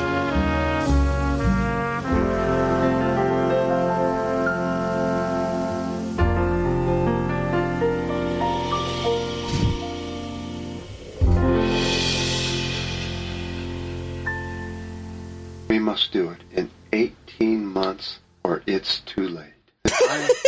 Daddy, why are you laughing? They said we had 12 more years to fix climate change. Now they told us we've only got 18 months. Daddy, there won't be a No Agenda podcast in 18 days unless you donate now. You don't want me to grow up with a swollen amygdala in a world with no goat karma, do you, Daddy? My name is Felix Wilson. John and Adam are looking for an exit strategy. If you don't do something now, it will reach a tipping point. They'll find something else to do and there will be no more show. Without No Agenda, our amygdalas will be left to swell and there will be no more goat karma for anyone.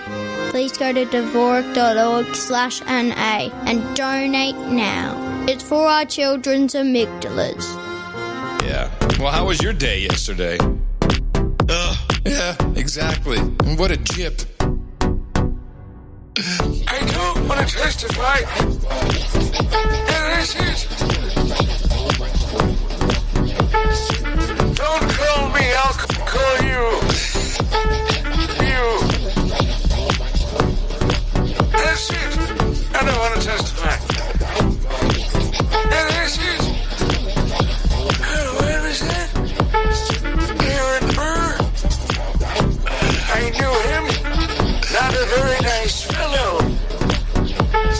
I don't want to testify. And this is... I don't want to testify.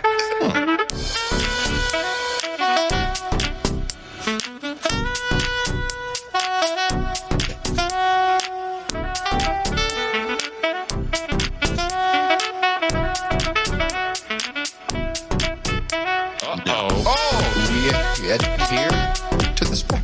I said, no. No. I don't want to testify. I said, no. To the spec. No. I said, no. I'll call you. No. That's it. I said, no. No. To the spec. I said, no. I don't want to testify. That's it.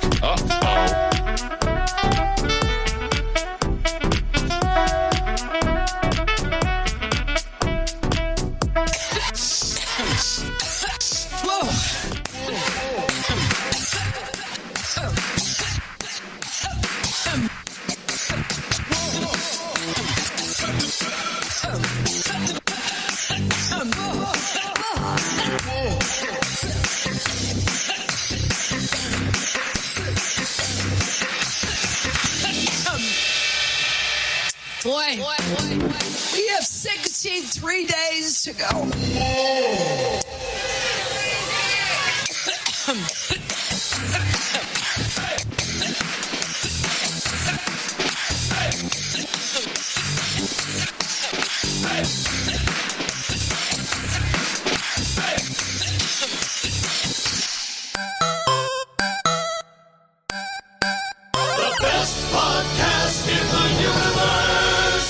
Adios, mofo. Dvorak.org/NA